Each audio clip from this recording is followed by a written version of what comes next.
जय राधा माधव कुंज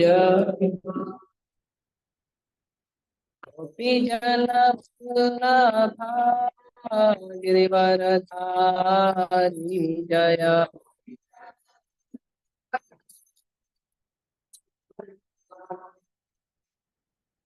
यशोदानंदन ब्रज जन रंजन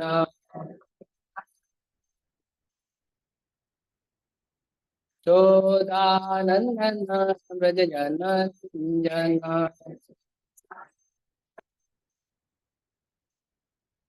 यमुना तीरा वनचारी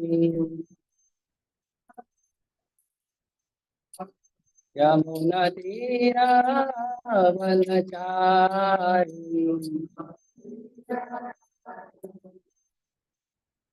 जय राधा माधव कुंज बिहारी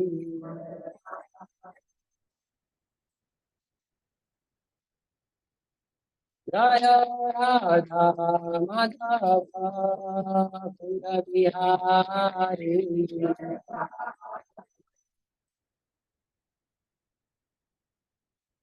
जय प्रभुपद प्रभुपद प्रभुपद जय प्रभुपद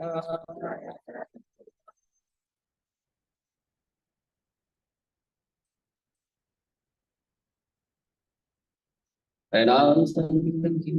हरे कृष्णा।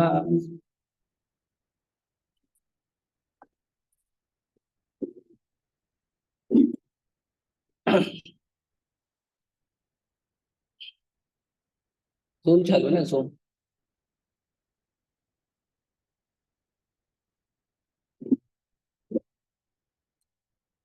ओम ज्ञानतिमिरन्दस्य ज्ञानाञ्जनशलाकया चक्षुरुन्मिलितं येन तस्मै श्रीगुरुवे नमः।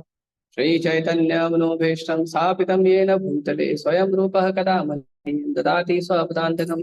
वन्देऽहं श्रीगुरुः श्रीयुतापतिकमलं श्रीगुरुर्वैष्णवांश श्रीरूपं सागरजातं सहगण रघुनाथान्वितं तं सजीवं साद्वैतं सावधूतं परिजनसहितं कृष्णचैतन्यदेवं श्री राधा कृष्ण पादान सहगण ललिता श्री विशाखान्तांश नमामि विष्णुपादाय कृष्ण पृष्ठाय भूतले श्रीमते भक्ति वेदांत स्वामी निधि नामिने नमस्ते सारस्वते देवी गौरवाणी प्रचारिणे निर्विशेष शून्यवादी पाश्चात्य देशतारिणे नमो महावदन्याय कृष्ण प्रेम प्रदायते कृष्णाय कृष्ण चैतन्य नामने गौरतुषे नमः। हे कृष्ण करुणा सिंधु दीनबंधु जगतपते गोपेश गोपिका कांत राधा कांत नमस्ते। तप्त कांचन गौरांगी राधे वृंदावनेश्वरी वृषभानुसुते देवी प्रणमामि हरिप्रिये वाञ्छाकल्पतरुभ्यश्च कृपा सिन्धुभ्येव च पतितानां पावनेभ्यो वैष्णवेभ्यो नमो नमः। जय श्री कृष्ण चैतन्य प्रभु नित्यानंद श्री अद्वैत गदाधर शिवासादि गौर भक्तवृंद हरे कृष्णा कृष्णा कृष्णा हरे हरे हरे राम राम राम हरे हरे कृष्णा। आगे आगे आगे फोटो को यहाँ बैठिए ताकि अभी मैनेज कर सके। आप बैठो कभी आपको आता ना जूम सिट हियर तो सिट हियर कैमरा। हरे कृष्णा। आप सभी का हार्दिक स्वागत है। और मेरा विचार था कि ये जो लेक्चर है नीलांबर प्रभु थे इसके लिए मैंने उनको रिक्वेस्ट भी किया था और प्रभु ने सब कुछ एक्सेप्ट कर लिया। छूट गया है तो नीलांबर प्रभु उनके श्राद्ध के लिए गए। माता पिता है शायद कोई तो अब हमारे स्कूल में नीलांबर प्रभु इतने परफेक्ट पंडित हैं कि सब उनको ही बुलाते हैं दूसरों को बुलाते ही नहीं। तो इसीलिए उनको बुलाया गया तो इमरजेंसी में चले गए। ठीक है उनके लिए हम क्षमा चाहते हैं उससे। तो अभी कुछ दिन में बहुत ही विशेष अ, उत्सव आएगा गुरुवार के दिन। बहुत ही विशेष है। क्यों बहुत विशेष है? क्योंकि ऐसे तो जैसे मैंने बताया कि श्राद्ध के लिए नीलांबर हो गए हैं तो ऐसे भौतिक संसार में किसी का शरीर छूटता है तो ये दुख की बात है कि किसी का शरीर छूट गया, कोई हमारा साथ छोड़ के गया, तो लोग दुख मनाते हैं। लेकिन आध्यात्मिक जगत में ये भी आनंद की बात है। आध्यात्मिक जगत में आनंद और दुख दोनों एक साथ अनुभव होता है यदि कोई भक्त शरीर छोड़ता है। दुख इस बात का होता है कि जो भक्त है वो हमसे दूर हो गया, मतलब उस भक्त का संग हमें प्राप्त नहीं होगा। लेकिन सुख इस बात का होता है कि वो भक्त भगवान की लीला में प्रचार करने के लिए अब दूसरे शरीर में जाके, दूसरे लोक में जाके प्रचार कर रहे हैं। तो इसीलिए जो दुख और सुख है वो दोनों भक्तों के लिए एक समान होता है। भक्तों को दुखी नहीं होना चाहिए। तो श्रील भक्ति सिद्धांत सरस्वती ठाकुर गोस्वामी महाराज जो है वो आज से 150 वर्ष पहले प्रकट हुए थे। हम पहले चर्चा करेंगे भक्ति सिद्धांत महाराज क्यों प्रकट हुए थे, उनके प्रकट होने का कारण क्या था, और किसके निवेदन पे प्रकट हुए थे, किनके आशीर्वाद से प्रकट हुए थे। और फिर उसके बाद हम चर्चा करेंगे थोड़ा भक्ति सिद्धांत महाराज के जीवन से हम कुछ सीखेंगे। तो भक्ति सिद्धांत महाराज कौन है? भक्ति सिद्धांत महाराज हमारे परम गुरु हैं। प्रभुपाद जी हमारे गुरु हैं और भक्ति सिद्धांत महाराज हमारे परम गुरु हैं। कई बार इस्कॉन में जो भक्त आते हैं उन्हें ये डाउट होता है कि प्रभु जी अगर हम गुरु स्वीकार किए बिना हमारा शरीर छूट गया तो हमारा भक्ति तो आगे नहीं बढ़ेगा। तो आप लोग चिंता मत करिए, आप लोगों के लिए खुशी की बात है कि प्रभुपाद जी ने कहा है कि प्रभुपाद जी हमेशा इस्कॉन में आए हुए हर भक्त का, जो भी भक्त इस्कॉन में आके भक्ति करता है, भजन करता है, प्रभुपाद जी उनके हमेशा से गुरु ही रहेंगे। तो यदि हमें गुरु ने स्वीकार नहीं किया है तो भी प्रभुपाद जी हमें स्वीकार किए हैं, हम इस्कॉन में आए हैं, माला जप कर रहे हैं। लेकिन गुरु परंपरा होना अति आवश्यक है। एक लिविंग गुरु का होना अति आवश्यक। लिविंग गुरु मतलब जो गुरु आपके साथ शरीर में आपके साथ। क्योंकि प्रभुपाद जी को एक बार उनके शिष्य ने पूछा कि प्रभुपाद जी आपने तो अपने ग्रंथों में सब कुछ दे दिया है, तो फिर हमको लिविंग गुरु की क्या जरूरत है, मतलब गुरु सह शरीर गुरु की क्या आवश्यकता है? आपकी बुक से पढ़ के भगवत धाम चले जाएंगे। प्रभुपाद जी बोले हाँ आप मेरे पुस्तक पढ़ के भगवत धाम जा सकते हो, लेकिन जब आप पुस्तकें पढ़ के गलती करोगे तो पुस्तक आपका कान नहीं पकड़ेगी, गुरु आपका कान पकड़ेगा। तो ये बहुत महत्वपूर्ण है कि हमारे गुरु हैं प्रभुपाद जी, लेकिन प्रभुपाद जी को अगर हमको स्वीकार करना है तो हमको प्रभुपाद जी के शिष्यों के माध्यम से, या जो गुरु परंपरा प्रभुपाद जी से आगे बढ़ रही है पूर्ण गुरु परंपरा के माध्यम से हमको स्वीकार करना चाहिए। कभी कभी कुछ लोगों को भ्रम हो जाता है, ठीक है प्रभुपाद जी हमारे गुरु है ना, अपन केवल प्रभुपाद जी को फॉलो करेंगे, केवल प्रभुपाद जी को अपना गुरु बनाएंगे, जो प्रभुपाद जी के शिष्य हैं उनसे हम दीक्षा नहीं लेंगे। तो ये प्रभुपाद जी को नहीं अच्छा लगेगा, क्योंकि प्रभुपाद जी ने खुद गुरु परंपरा को आगे बढ़ाया। तो इसीलिए गुरु की बहुत आवश्यकता है। और भक्ति सिद्धांत महाराज को सिम्म गुरु कहते थे। सिम्म गुरु, भक्ति सिद्धांत महाराज जो है वो हमेशा सिम्म की तरह रहते। हमको थोड़ी लीला बताएंगे, आपको पता चलेगा। तो 150 वर्ष पहले भक्ति सिद्धांत सरस्वती ठाकुर गोस्वामी महाराज प्रकट हुए थे धरती पे। अभी कुछ दिन पहले गौड़ीय मठ के या गौड़ीय परंपरा के, हम लोग गौड़ीय परंपरा के, गौड़ीय परंपरा क्यों कहते हैं? क्योंकि भगवान चैतन्य महाप्रभु जिस जगह पे जन्म लिए थे, आविर्भाव हुए थे, प्रकट हुए थे, उस जगह को गौड़ देश कहते हैं, गौड़ देश या गौड़ देश। तो जो चैतन्य महाप्रभु प्रकट हुए थे वो जगह को गौड़ देश कहते हैं, और जो चैतन्य महाप्रभु के फॉलोअर उनको गौड़ीय कहते हैं। इसीलिए हमारी परंपरा में कुछ चीजें बहुत विशेष है। और वो चीजें क्या क्या है? तो पहले तो हमारी परंपरा जो है ब्रह्मा जी से शुरू हुई है। सबसे पहले ज्ञान भगवान ने ब्रह्मा जी को दिया। मैंने आप लोगों को आपके व्हाट्सएप में एक वैष्णव गीत भेज दिया है। वो वैष्णव गीत में पूरा वर्णन है, हमारी पूरी गुरु परंपरा का वर्णन है। और ये वैष्णव गीत श्रील भक्ति सिद्धांत सरस्वती ठाकुर गोसाई महाराज ने लिखा है। इसमें बताया है उन्होंने कि गुरु परंपरा कैसी है, गुरु परंपरा में कौन किसके माध्यम से आया है। तो सबसे पहले जो शुरू हुई है वह है कृष्ण हइते चतुर्मुखम। कि कृष्ण ने क्या किया, कृष्ण ने ये जो भक्ति का ज्ञान है वो किसको दिया, सबसे पहले ब्रह्मा जी को दिया, चतुर्मुखी ब्रह्मा को दिया। फिर ब्रह्मा जी ने ये ज्ञान अपने पुत्र नारद को दिया। नारद जी ने ये ज्ञान अपने शिष्य व्यासदेव जी को दिया। व्यासदेव जी ने ये ज्ञान अपने अ, जो शिष्य हैं उनके माध्यम से आगे बढ़ाया। तो व्यासदेव जी तो 5000 साल पहले प्रकट हुए थे।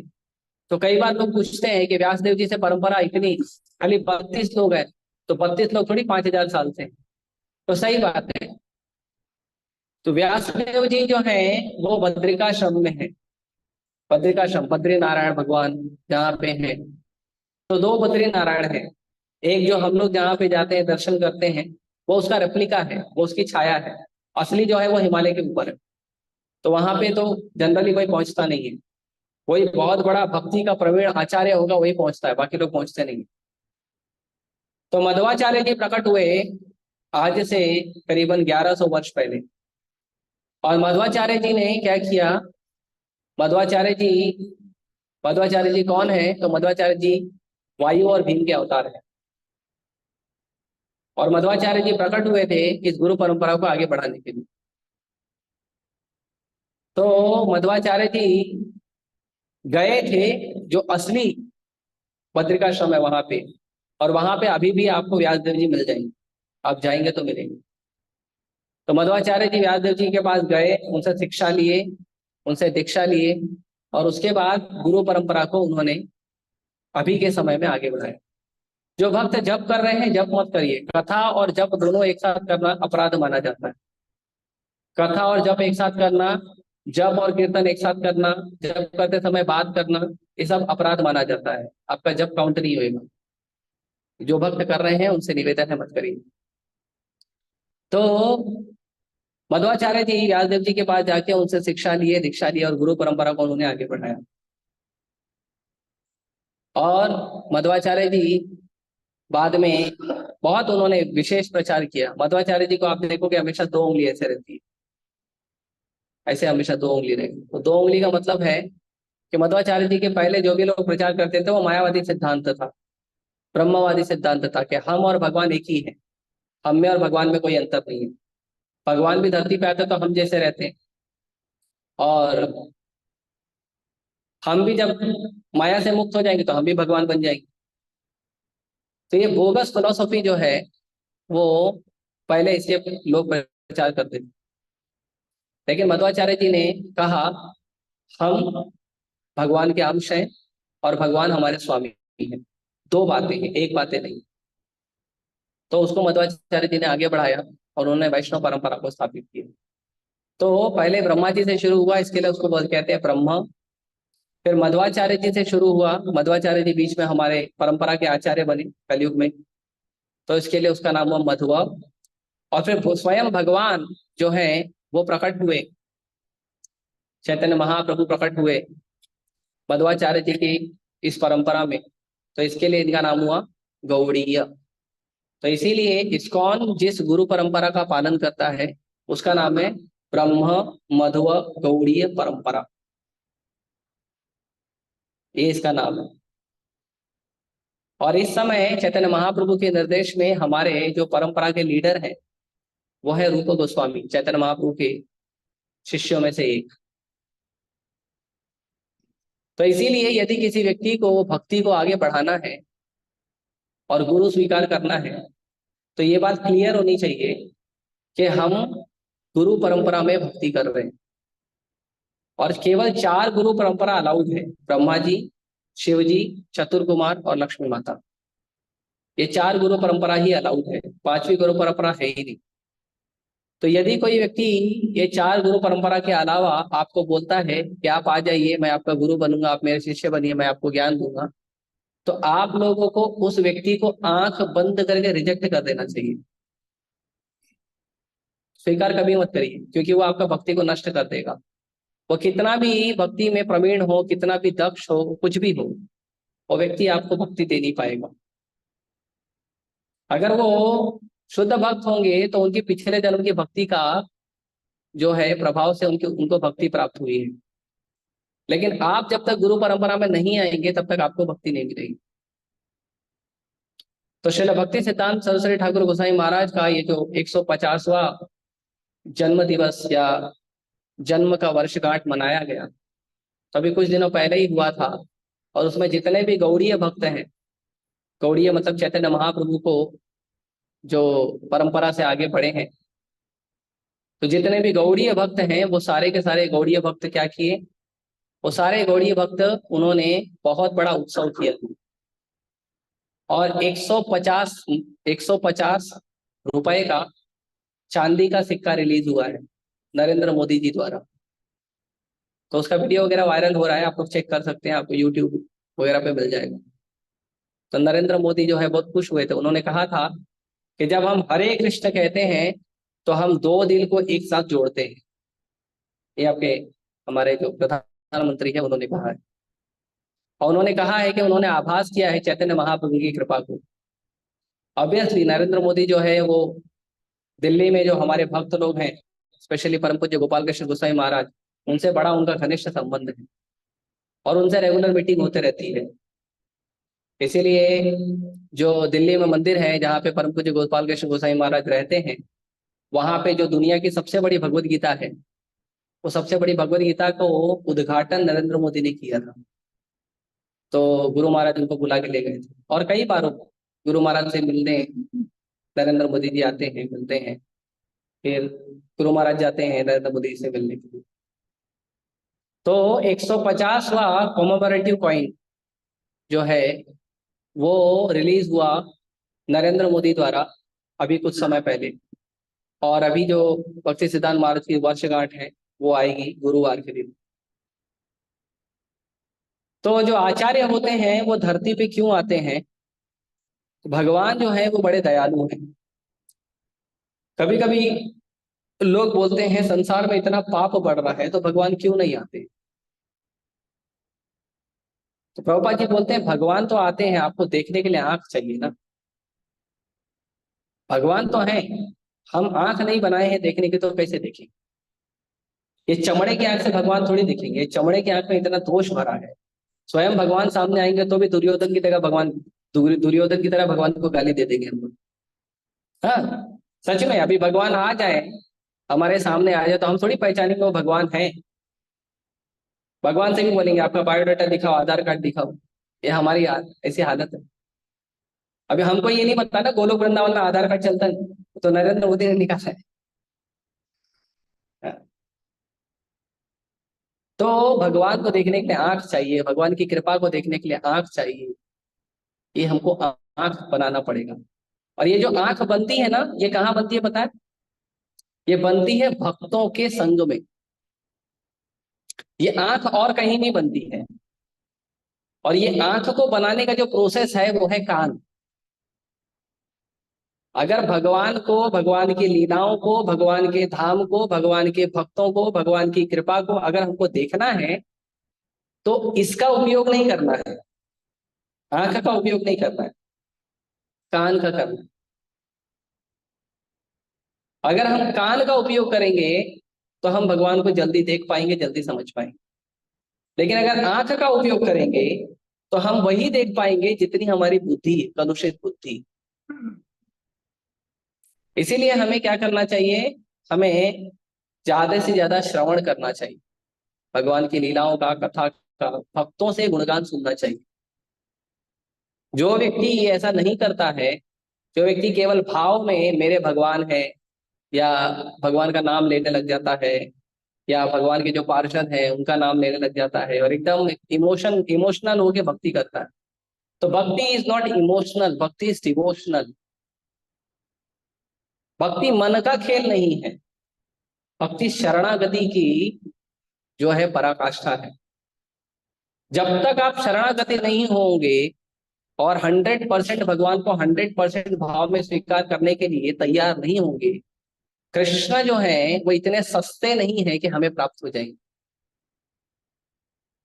हाँ, कृष्ण बहुत सस्ते हैं और कृष्ण बहुत महंगे हैं। कृष्ण इतने सस्ते हैं कि अगर आप कृष्ण के भक्तों के शरण लोगे और भक्तों की आज्ञा का एज इट इज पालन करोगे तो के पास कृष्ण के पास आप नहीं जा पाए तो कृष्ण आपके पास आ जाएंगे। लेकिन अगर हम अपना जिद पकड़ के रखेंगे तो कृष्ण के पास हम जाएंगे भी ना तो कृष्ण हमको दर्शन नहीं देंगे। हाँ, इसीलिए भगवत गीता में भगवान ने एक बहुत महत्वपूर्ण बात बताई है। भगवान कहते हैं नाहम प्रकाश सर्वस्य, कि मैं सबके सामने प्रकाशित होता ही नहीं हूं, मैं सबके सामने आता ही नहीं। क्यों? योग माया समाप्ता। अभी जाओ आप किसी से मिलने के लिए तो उस व्यक्ति को आपसे नहीं मिलना तो क्या करेगा? दरवाजा बंद कर देगा घर का। तो दरवाजा ज्यादा ताकतवर है क्या आदमी ज्यादा ताकतवर है? आदमी ज्यादा ताकतवर, लेकिन वो आदमी का खुद का दरवाजा है, वो बंद कर दे। तो योग माया जो है भगवान की शक्ति है। भगवान जिस व्यक्ति से मिलना नहीं चाहते योग माया उसके सामने पर्दा डाल देती है और उसको बोलती कहाँ जा रहे हो मिलने कृष्ण से? तुमको मालूम है कृष्ण कैसा है? तुमको मालूम है कृष्ण का कैरेक्टर मालूम है? अरे उससे अच्छे तो तुम हो। योग माया सीधे आगे है। उससे अच्छे तो शिव जी हैं, उससे अच्छे तो ब्रह्मा जी हैं, हनुमान जी हैं, जय श्री राम, राम जी हैं। कहाँ कृष्ण के पास जा रहे हो? योग माया तुरंत आगे आ जाती। लेकिन भगवान भक्तों को आसानी से प्राप्त होते हैं। सबसे आसानी से अगर भगवान किसी को प्राप्त होते हैं तो जो शरणागति करता है। और शरणागति का सबसे पहला कार्य है श्रवणम। सुनिए, तो ये बहुत महत्वपूर्ण है सुनना। इसके लिए इस्कॉन या गौड़ीय परंपरा या जो भक्ति की परंपरा है उसमें आपके पूरे शरीर में सबसे ज्यादा महत्व इसका है। इसका है, इसका नहीं है, इसका है। जितना सुनोगे उतना जल्दी शुद्ध हो। इसके लिए सुनना सीखिए, बोलना मत सीखिए। हमको 4 श्लोक आ जाता तो हमको लगता है मैं ही आचार्य बनूं। हाँ, ये हमारी परिस्थिति है। और हम पूरा सीना चौड़ा चौड़ा करके घूमते हैं पूरे, इधर आते हैं सिखाता हूँ भगवत गीता। मैं भी ऐसे ही करता था, अभी मालूम पड़ रहा है कुछ नहीं आता है, गधा हुआ 1 नंबर का। हाँ? तो भगवान कृपा कैसे करते हैं? एक तो भगवान खुद आते हैं, यदा यदा हि धर्मस्य ग्लानिर्भवति भारत, खुद आते हैं भगवान। दूसरे भगवान की कृपा कैसे होती है? भगवान अपने धाम को भेजते हैं, भगवान अपने परिकर को भेजते हैं, भगवान अपने महाप्रसाद को भेजते हैं, भगवान अपने भक्तों को भेजते हैं, भगवान अपने शुद्ध भक्तों को जिनका संसार से कोई लेना देना नहीं है, जो भगवान के साथ हमेशा सेवा में लगे हैं, जो भगवान के कोई गोपी है, कोई बंजरी है, कोई गोप सखा है, तो भगवान की नित्य सेवा में लगे हुए हैं। भगवान उनको बोलते हैं मेरा सेवा छोड़ो, जाओ धरती पे और ये जो धरती पे जितने भी लोग हैं ना उनको आशीर्वाद दो, मेरा भक्ति दो और लेकर आओ। भगवान शिव जी को बोले ये तपस्या मत करो, जाओ धरती पे प्रचार करो। शिव जी आए धरती पे। शंकराचार्य जी कौन है? शिव जी है। शिव जी आए धरती को प्रचार करो। फिर शिव जी को और एक रोल दे दिया भगवान ने, गुरु परंपरा के आचार्य बन जाएगी। तो जो रुद्र संप्रदाय है वो शिव जी है उसके आचार्य। तो भगवान जो है बड़े दयालु हैं। भगवान की कृपा आपको हर क्षण मिलेगी। आपके सामने जब प्रसाद आया ना मतलब भगवान की कृपा आई है। आपके सामने भक्त आया ना मतलब भगवान की कृपा आई। आपके कान में हरिनाम पड़ा मतलब भगवान की कृपा है। आपको भगवत गीता प्राप्त हुई है पढ़ने के लिए मतलब भगवान की कृपा है। आपको आचार्य की शरण मिली है मतलब भगवान की कृपा है। आपको मंदिर आने मिला है ये भी भगवान की कृपा है। आप भगवान को देख रहे हो ये भगवान की कृपा है। आपको भगवान को देखने के बाद आपका मन किया मैं भगवान को प्रणाम करूं, ये भगवान की कृपा है। ये सब भगवान की कृपा है, हम देखना भूल जाते हैं। हमको लगता है कि मैंने भगवान को 2 साल पहले बोला था, भगवान मेरे को एक अच्छा बंगला दिला देना, भगवान दिलाए नहीं, कृपा तो करते ही नहीं। मैंने बोला था मेरे बच्चों का शादी करा देना, अभी तक हुआ नहीं बच्चों का शादी, भगवान कृपा कर ही दे रहे हैं। मैंने बोला था एक बढ़िया गाड़ी चाहिए मुझे, 6 महीना हो गया अर्जी डाल के, अभी तक पैसा ही नहीं आया।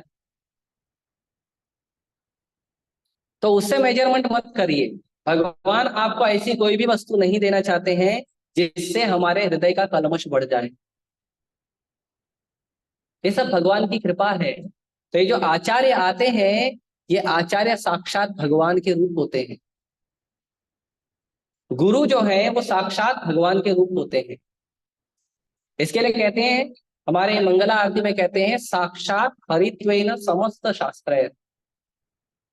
ये जो गुरु है वो कौन है? साक्षात हरित्वेन, वो साक्षात हरि है, साक्षात भगवान है गुरु। और ये बात सारे शास्त्र कहते हैं।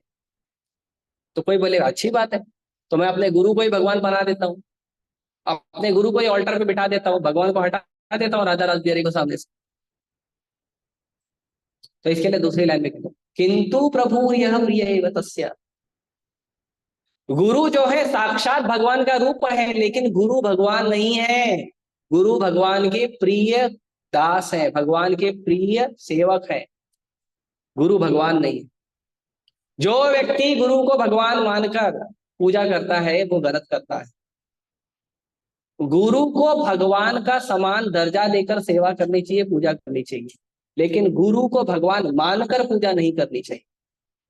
ये नहीं कि मैं अभी गुरु की कृपा हो गई है तो अब मैं भगवान को साइड कर देता हूँ, खाली गुरु को बिठा देता हूँ, तो गुरु भी नरक में जाएगा और चेला भी नरक में जाएगा। हाँ, और ये सिद्धांत प्रभुपाद जी ने स्थापित किया। ये सिद्धांत हमारे गौड़ीय आचार्यों ने स्थापित किया है कि गुरु अलग है, भगवान अलग है। गुरु भगवान का सेवक है, भगवान के समान है, लेकिन गुरु भगवान नहीं है। तो ये चीज हमें समझना चाहिए। तो जो गुरु होते हैं वो भगवान का स्वरूप होते हैं, भगवान की शक्ति संचार को लेकर धरती पे आते हैं। इसीलिए कई बार गुरु को भगवान का शक्त्यावेश अवतार भी कहा जाता है। गुरु जो होते हैं वो भगवान के अवतार होते हैं, शक्त्यावेश अवतार। शक्त्यावेश मतलब भगवान ने अपनी शक्ति उस भक्त में डाल दी है और वो अब भगवान की तरह कार्य करेगा। नहीं तो आप मुझे बताओ पूरे दुनिया में कौन सी इतनी बड़ी कंपनी है जिसके 800 ब्रांच ऑल ओवर वर्ल्ड चलते हैं इस्कॉन के अलावा? कोई इंसान कर सकता है, वो भी अकेला बिना पैसे के? प्रॉपर जी करके दिखा।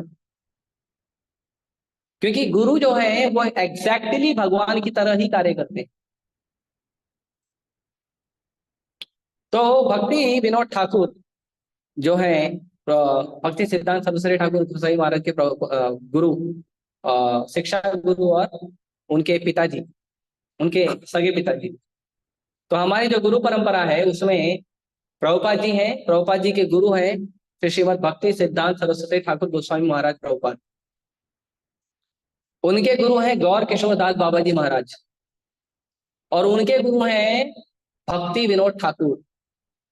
उनके गुरु हैं जगन्नाथ दास बाबा जी महाराज। ये गुरु परंपरा है। ये गुरु परंपरा जाती है चैतन्य महाप्रभु से, चैतन्य महाप्रभु से जाती है आगे मध्वाचार्य जी को, मध्वाचार्य से आगे जाती है ब्रह्मा जी को, और ब्रह्मा से डायरेक्ट कनेक्ट होती है कृष्ण से।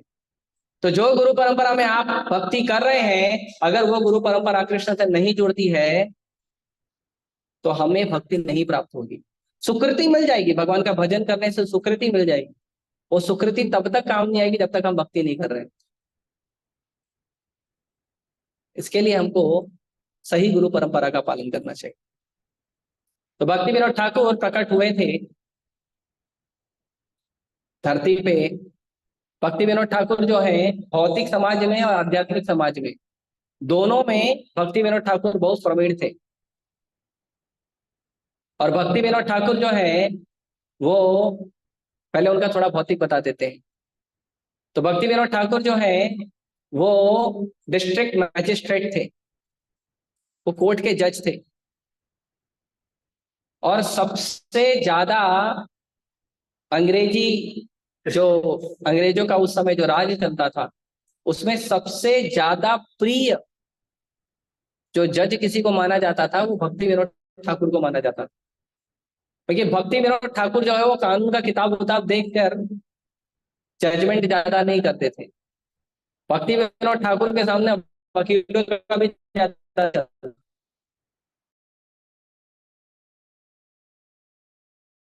के ऊपर गुनाह हुआ है, दो लोगों को देखते थे और जजमेंट दे देते थे। तो जिस फैसले को महीनों महीनों लग जाते थे उसको फैसला सही होता था, क्योंकि वैष्णव आचार्य हैं, चेहरा देख के बता देते थे सामने अंदर क्या चल रहा है। तो भक्ति विनोद ठाकुर जो है वो प्रचार करते थे, वो जज तो थे लेकिन उसके साथ साथ वो प्रचार भी करते थे भक्ति का। भक्ति विनोद कैसे करते हुए, बिजनेस करते हुए भी भक्ति की जा सकती है, वो भी इतनी अच्छी तरह से कि एक विनोद ठाकुर जी ने प्रचार किया। भक्ति विनोद ठाकुर के 10,000 से ज्यादा शिष्य थे, 100 से ज्यादा उनके नाम, इस्कॉन सेंटर है ना अलग अलग, ऐसे भक्ति विनोद ठाकुर अंग्रेजों के समय पे 100 से ज्यादा नाम हट्ट चलाते थे। और भक्ति विनोद ठाकुर जो है इतना प्रचार करते थे, उनको समय कम मिलता था क्योंकि जॉब पे भी जाना होता था, और पहले तो इतना सुविधा था नहीं। तो डिजाइन दे दिया कि मैं आपके साथ काम नहीं कर सकता।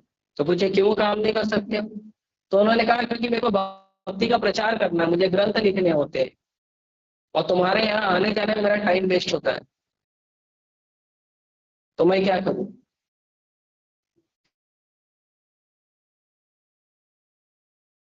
तक के लिए ट्रेन का सुविधा कर दिया, सिर्फ एक व्यक्ति के लिए ट्रेन। अभी भी आप स्वान और सुखद कुंज जो उनका घर है वहां पे ट्रेन की पटरी अभी भी दिखेगी, ट्रेन तो अभी बंद हो गई। लेकिन भक्ति विनोद ठाकुर इतने हम्बल, इतने नम्र आचार्य हैं कि वो क्या करते थे, वो पूरे गांव वालों को बोलते थे आप लोग उसमें ट्रैवलिंग करो फ्री में। और ट्रेन बनाया था भक्ति विनोद ठाकुर के लिए, लेकिन भक्ति विनोद ठाकुर कभी ट्रेन के अंदर उसका उपयोग तो करते थे लेकिन कभी सीट पर बैठे नहीं। मालूम है क्या करते थे? भक्ति विनोद ठाकुर जो पुस्तक लिखते थे उस पुस्तक को बुक डिस्ट्रीब्यूशन करते थे ट्रेन में। ये बुक डिस्ट्रीब्यूशन इतना महत्वपूर्ण है, ग्रंथ वितरण। तो भक्ति विनोद ठाकुर बहुत प्रचार किए। चैतन्य महाप्रभु के जाने के बाद बहुत सारे जो है गौड़ीय सिद्धांत में भी बहुत सारे ऐसे ऐसे परंपरा बन गए थे। जो परंपरा से क्या हो रहा था, उसको बोलते हैं अपसंप्रदाय। मतलब वो लगते तो थे भक्त है लेकिन भक्त रहते नहीं थे। जैसे भक्ति विनोद ठाकुर ने एक वैष्णव गीत लिखा, उसमें कहते हैं मातेरा तिलक गलेरा कंठी माला, यही तो माया का चेला। माथे पे तिलक है, गले में कंठी माला है, लेकिन माया का चेला है। क्यों? क्योंकि भक्ति के सिद्धांत पालन नहीं कर रहा है।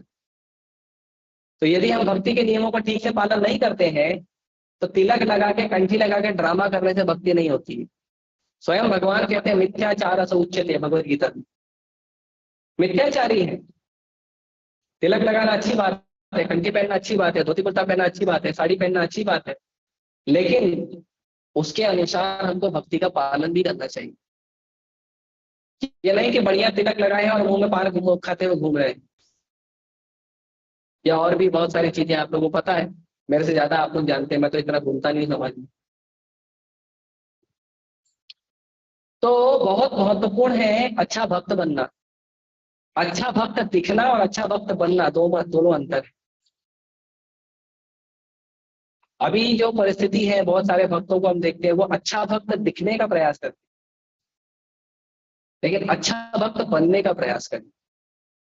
आप कितने अच्छे भक्त हैं ये आपके गुरु महाराज को और भगवान को अच्छी तरह पता है। दुनिया को धोखा देके कुछ नहीं मिलने वाला। प्रभुपाद जी कहते हैं you can cheat the whole world but you can not cheat guru and Krishna.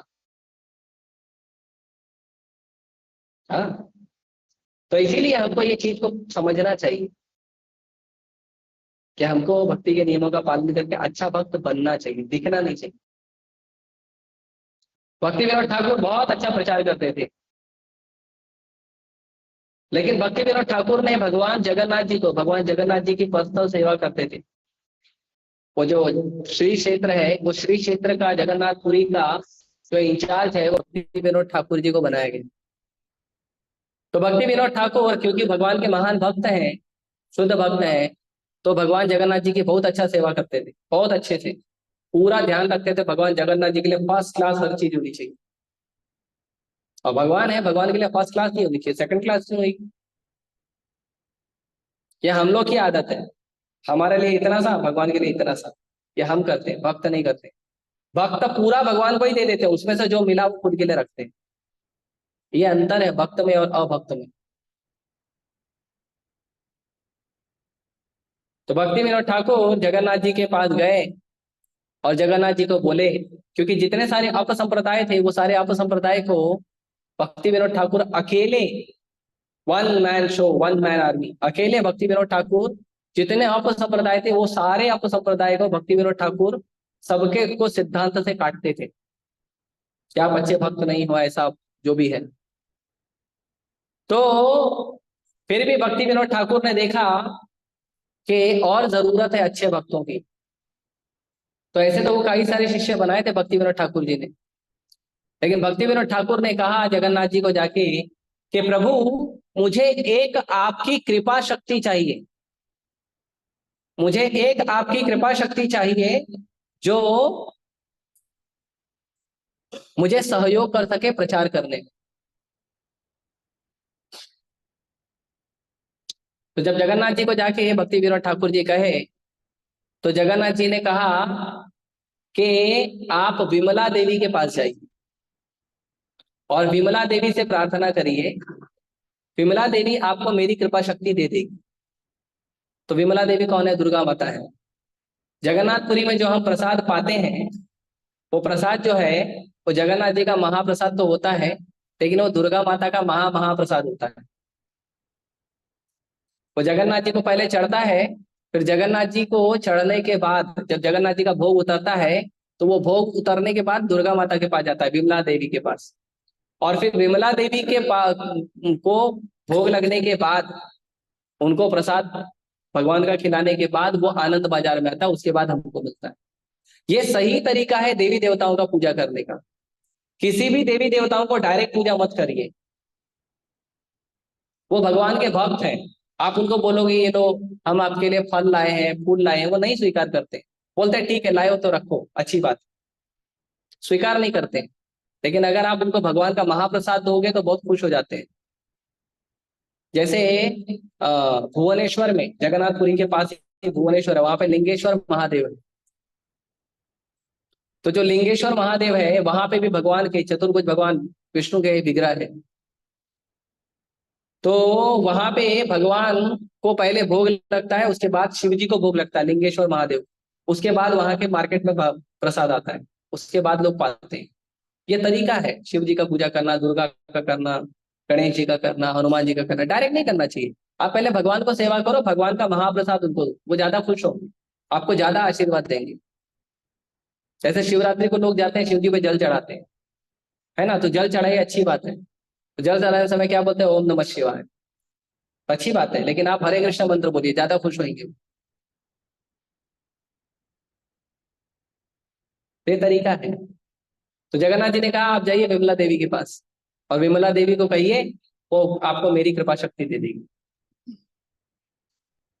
तो भक्ति विनोद ठाकुर गए विमला देवी के पास, उनको उन्होंने निवेदन किया और फिर कुछ समय के बाद भक्ति विनोद ठाकुर को संतान उत्पत्ति हुई। तो भक्ति विनोद ठाकुर को जो संतान उत्पत्ति हुई, जो प्रकट हुए भक्ति सिद्धांत सरस्वती ठाकुर गोस्वामी महाराज, क्योंकि विमला देवी के आशीर्वाद थे, इसके लिए उनका नाम रखा गया बचपन का विमला प्रसाद। और जो जब वो जन्म लिए थे, तो जैसे ब्राह्मण का धागा होता है ना, वैसे उनके शरीर पे जो नाड़ी होती है ना, बच्चों की नाड़ी माँ के गर्भ में, वो नाड़ी उनके शरीर पे ऐसी रेखा मार दी थी। तो ब्राह्मण का निशान जन्म से ही उनके शरीर पे था। और भक्ति विनोद ठाकुर क्योंकि भगवान का महाप्रसाद है वो पुत्र, इसीलिए भक्ति विनोद ठाकुर ने जगन्नाथ रथ यात्रा के समय भगवान जगन्नाथ जी को उन्होंने क्या किया, उन्होंने भगवान जगन्नाथ जी के सामने ले जाके भक्ति सिद्धांत महाराज को भगवान जी के चरणों में रख दिया। और जैसे ही उन्होंने रखा भगवान के चरणों में, वैसे ही जगन्नाथ जी का महाप्रसाद गार्लैंड उस बच्चे के गले में गिर गया। तो विमला प्रसाद जी का आशीर्वाद मिल गया, जगन्नाथ जी का आशीर्वाद मिल गया। भक्ति सिद्धांत महाराज को फिर उसके बाद भक्ति विनोद ठाकुर ट्रेनिंग देना शुरू कर दी। यही भक्त है, भगवान की कृपा है। भक्त तो जो भक्ति सिद्धांत सरस्वती ठाकुर गोसाई महाराज थे, वो 7 साल की उम्र में उनको भगवत गीता पूरा याद था। 7 साल की उम्र में। और कैसे याद था पता है? श्लोक याद नहीं था, 700 श्लोक। 700 श्लोक, उसका ट्रांसलेशन विथ परपट। मतलब अगर आप उसको चलते फिरते कहीं भक्ति सिद्धांत महाराज को पूछ लो, तो वहीं पे खड़े होकर आपको आधा घंटा 1 घंटा क्लास दे देंगे भगवत। 7 साल की उम्र। और भक्ति सिद्धांत सरस्वती ठाकुर महाराज इतने दक्ष थे कि उनको वैदिक एनसाइक्लोपीडिया कहते थे। वो चलते फिरते जो है पूरी लाइब्रेरी थे, वैदिक लाइब्रेरी, चलते फिरते। और सिद्धांत से लोगों को काटते थे। ये जो हम सुनते हैं बहुत कि हमारे स्वतंत्रता के समय हिंदू धर्म में बहुत सारा जात पात था, और वो जात पात को दूर करने के लिए ये नेता आया था, इस नेता ने जात पात को दूर किया, उस नेता ने जात पात को दूर किया, तब बोगस है। खाली उस नेता का नाम करने के लिए, उस नेता का आप नाम बना के वोट लेने के लिए लोग ये सब करते हैं। इस जात पात का सबसे पहला विरोध भक्ति विनोद ठाकुर और भक्ति सिद्धांत महाराज ने किया था। उसके पहले चैतन्य महाप्रभु ने किया था, रूप गोस्वामी, सनातन गोस्वामी ने किया था। ये जात पात का कोई नियम नहीं है हिंदू धर्म में, सनातन धर्म में नहीं है। तो जो जन्म से ब्राह्मण था, वो व्यक्ति जब क्लेम करता था कि मैं जन्म से ब्राह्मण हूं और मुझे अधिकार है भक्ति का, तो उसका विरोध करते थे भक्ति सिद्धांत महाराज। और ऐसा विरोध करते थे कि वो व्यक्ति तो एकदम पूरी तरह परास्त हो जाता था। और शास्त्र से करते थे, ऐसे नहीं कि तुमने कुछ बोल दिया तुम अपने मन से, तो मैं भी अपने मन से कुछ बोलूंगा, नहीं, बरोबर शास्त्र कोट करते थे। इसीलिए जब कभी आप प्रचार करने जाते हो और कोई व्यक्ति बोलता है ऐसा थोड़ी होता है, ये होता है, वो होता है, तो उसको बोलो आप जो बोल रहे हो ना उसका प्रमाण दीजिए। जो आप बता रहे हो ना, ज्ञान दे रहे हो ना धर्म का, उसका प्रमाण दीजिए। और वो प्रमाण रेफरेंस के साथ दीजिए, ये प्रमाण किस रेफरेंस में कहा गया है, किस कारण से ये चीज बताई गई है, वो बताइए। शास्त्रों में कई सारी चीजें बताई गई है, तो लोग बोलते हैं देखो ये चीज शास्त्र में लिखा है, लेकिन वो चीज क्यों लिखा है शास्त्र में, उसको लिखने का कारण क्या था, वो भी पता होना चाहिए। अपने मन से शास्त्र मत फॉलो करिए। इसीलिए यदि कोई व्यक्ति शास्त्र भी पालन करता है लेकिन भगवान के भक्तों के मार्गदर्शन में नहीं है, तो वो शास्त्र पढ़ते पढ़ते गलत काम करना शुरू करते। इसीलिए आप जो कुछ भी पढ़ते हो उसको समझिए, नहीं समझ में आता है तो भक्तों को मिलिए और भक्तों को निवेदन करिए, और भक्तों से समझने का प्रयास करिए, अपने मन से मत समझिए। इसीलिए भागवतम में कहते हैं तर्को अप्रतिष्ठो श्रुतयो विभिन्ना नासा मुनि यस्य मतम न भिन्ना धर्मं सु तत्वम निहितम गुहाया महाजनो ये न गतः स पंथा। कहते हैं तर्को अप्रतिष्ठ श्रुतयो विभिन्ना, तर्क करने वाले, तर्क कुतर्क वितर्क करने वाले तो बहुत मिल जाएंगे हमको, और विभिन्न बहुत सारे हैं। तो बोलेंगे नहीं इस मुनि ने कहा है, तो कहते हैं नासा और मुनि यस्य मतम न भिन्ना। अरे एक शास्त्र दे दो, उस शास्त्र को पढ़ने वाले 4 आदमी हैं, और वो चारों आदमी का अगर मत अलग अलग नहीं है तो उसको मुनि नहीं कहा जाता। मुनि मतलब मेंटल स्पेकुलेटर, जो शास्त्र पढ़ता है और अपने मन से सोचता है और ज्ञान देता है, उसको बोलते हैं मुनि।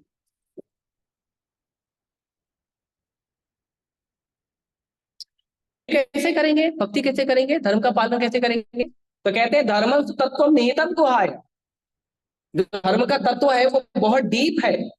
आप जब समुद्र पे जाएंगे ना, तो समुद्र के ऊपर बहुत बड़ी बड़ी लहरें उठती है, तो इसलिए जगन्नाथपुरी में तो जाना नहीं, एक फटके में आपको सीधा बाहर भेज दे, पवेलियन के बाहर।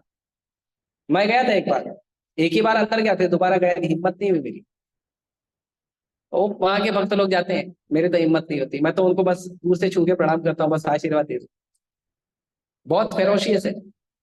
उसकी एक लहर आप सहन होना तो बड़ी बात है, बहुत फेरोशियस। तो समुद्र के ऊपर तो बहुत लहरें उठती हैं, लेकिन समुद्र नीचे शांत होता है। जितने हीरे मोती माणिक्य जो मिलते हैं वो समुद्र के गहराई में मिलते हैं।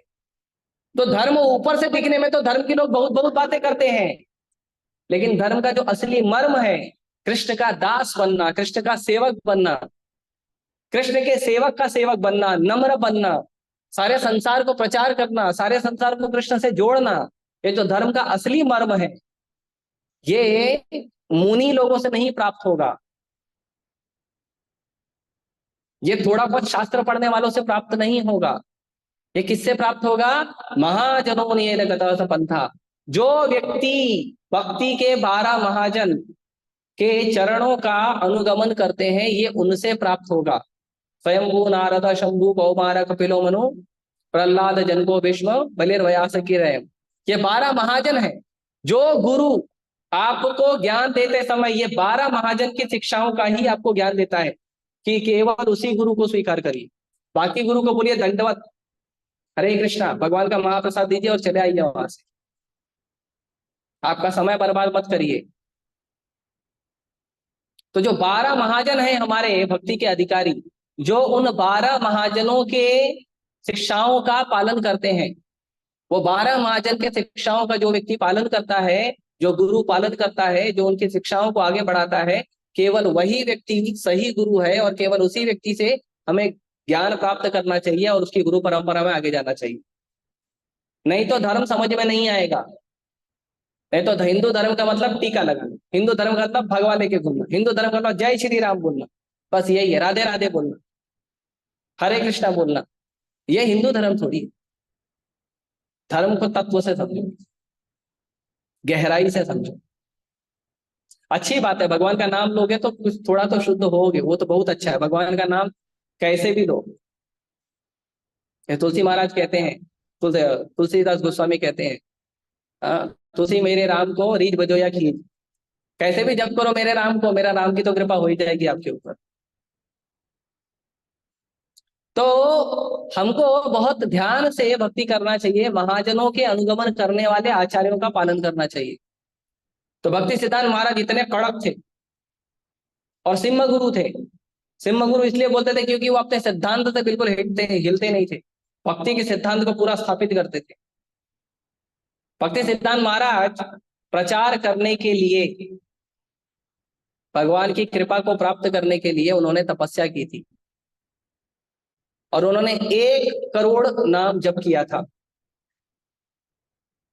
और जब वो 1 करोड़ नाम जप कर रहे थे तो भक्ति सिद्धांत सरस्वती ठाकुर गोसाई महाराज वो अकेले कुटिया में रहते थे और अकेले कुटिया में वो इमली की पत्ते की जो सब्जी है या चटनी है वो बनाते थे और राइस उबालते थे, वही खा लेते थे, बस और कुछ नहीं, जब तक उनका 1 करोड़ नाम जप नहीं हुआ था। भगवान की कृपा बहुत जरूरी है। कभी भी प्रचार करते समय आप ये मत सोचिए कि मैंने सुना है, मैंने सीखा है तो मैं जाके प्रचार कर लूं। हमारा अधिकार ही नहीं है प्रचार करने का। हमारा किस चीज का अधिकार है पता है? हमारा अधिकार है प्रभुपाद जी का और प्रभुपाद जी के शिष्यों का। जो हमें ज्ञान प्राप्त हुआ है, जो कृपा प्राप्त हुई है, उस कृपा को ले जाके दुनिया को देना। हमको प्रभुपाद जी की कृपा को ले जाके देने का अधिकार है, राधा रास बिहारी की कृपा को ले जाके देने का अधिकार है। प्रचार करने का कौन सा अधिकार है हम? तो ये नहीं समझना चाहिए कि मैं प्रचारक बन गया हूं। नहीं, हम प्रचारक नहीं है। हम केवल प्रभुपाद जी के सेनापति हैं, प्रभुपाद जी के सैनिक हैं। प्रभुपाद जी की शिक्षा को, उनकी कृपा को ले जाकर लोगों को देते हैं। उसके बाद प्रभुपाद जी जाने भक्त बना तो ठीक, नहीं बना तो ठीक, प्रभुपाद जी जाने हम प्रयास कर रहे हैं, बस हमारा इतना ही काम है, इससे ज्यादा हमारा काम नहीं। तो भक्ति सिद्धांत महाराज भगवान से प्रार्थना करते थे, जप किया उन्होंने, 1 करोड़ नाम जप किया। प्रभुपाद जी अमेरिका जाने के पहले शांतिपुर में अद्वैत आचार्य जी के घर में जाके, वहां पे जाके जप करते थे। और जप नहीं करते थे, जप करते करते बहुत रोते थे प्रभुपाद जी। क्यों रोते थे प्रभुपाद जी? तो प्रभुपाद जी कहते थे अद्वैत आचार्य जी को कि आप चैतन्य महाप्रभु को धरती पे बुलाए हो, आपके अंदर इतनी कृपा है, आप इतने महान गुरु हो, यदि आप कृपा करोगे ना तो मैं अपने गुरु भक्ति सिद्धांत महाराज की आज्ञा का पालन करने में समर्थ हो पाऊंगा। मुझे प्रचार करना है अंग्रेजी भाषा में, आप मुझे आशीर्वाद दीजिए।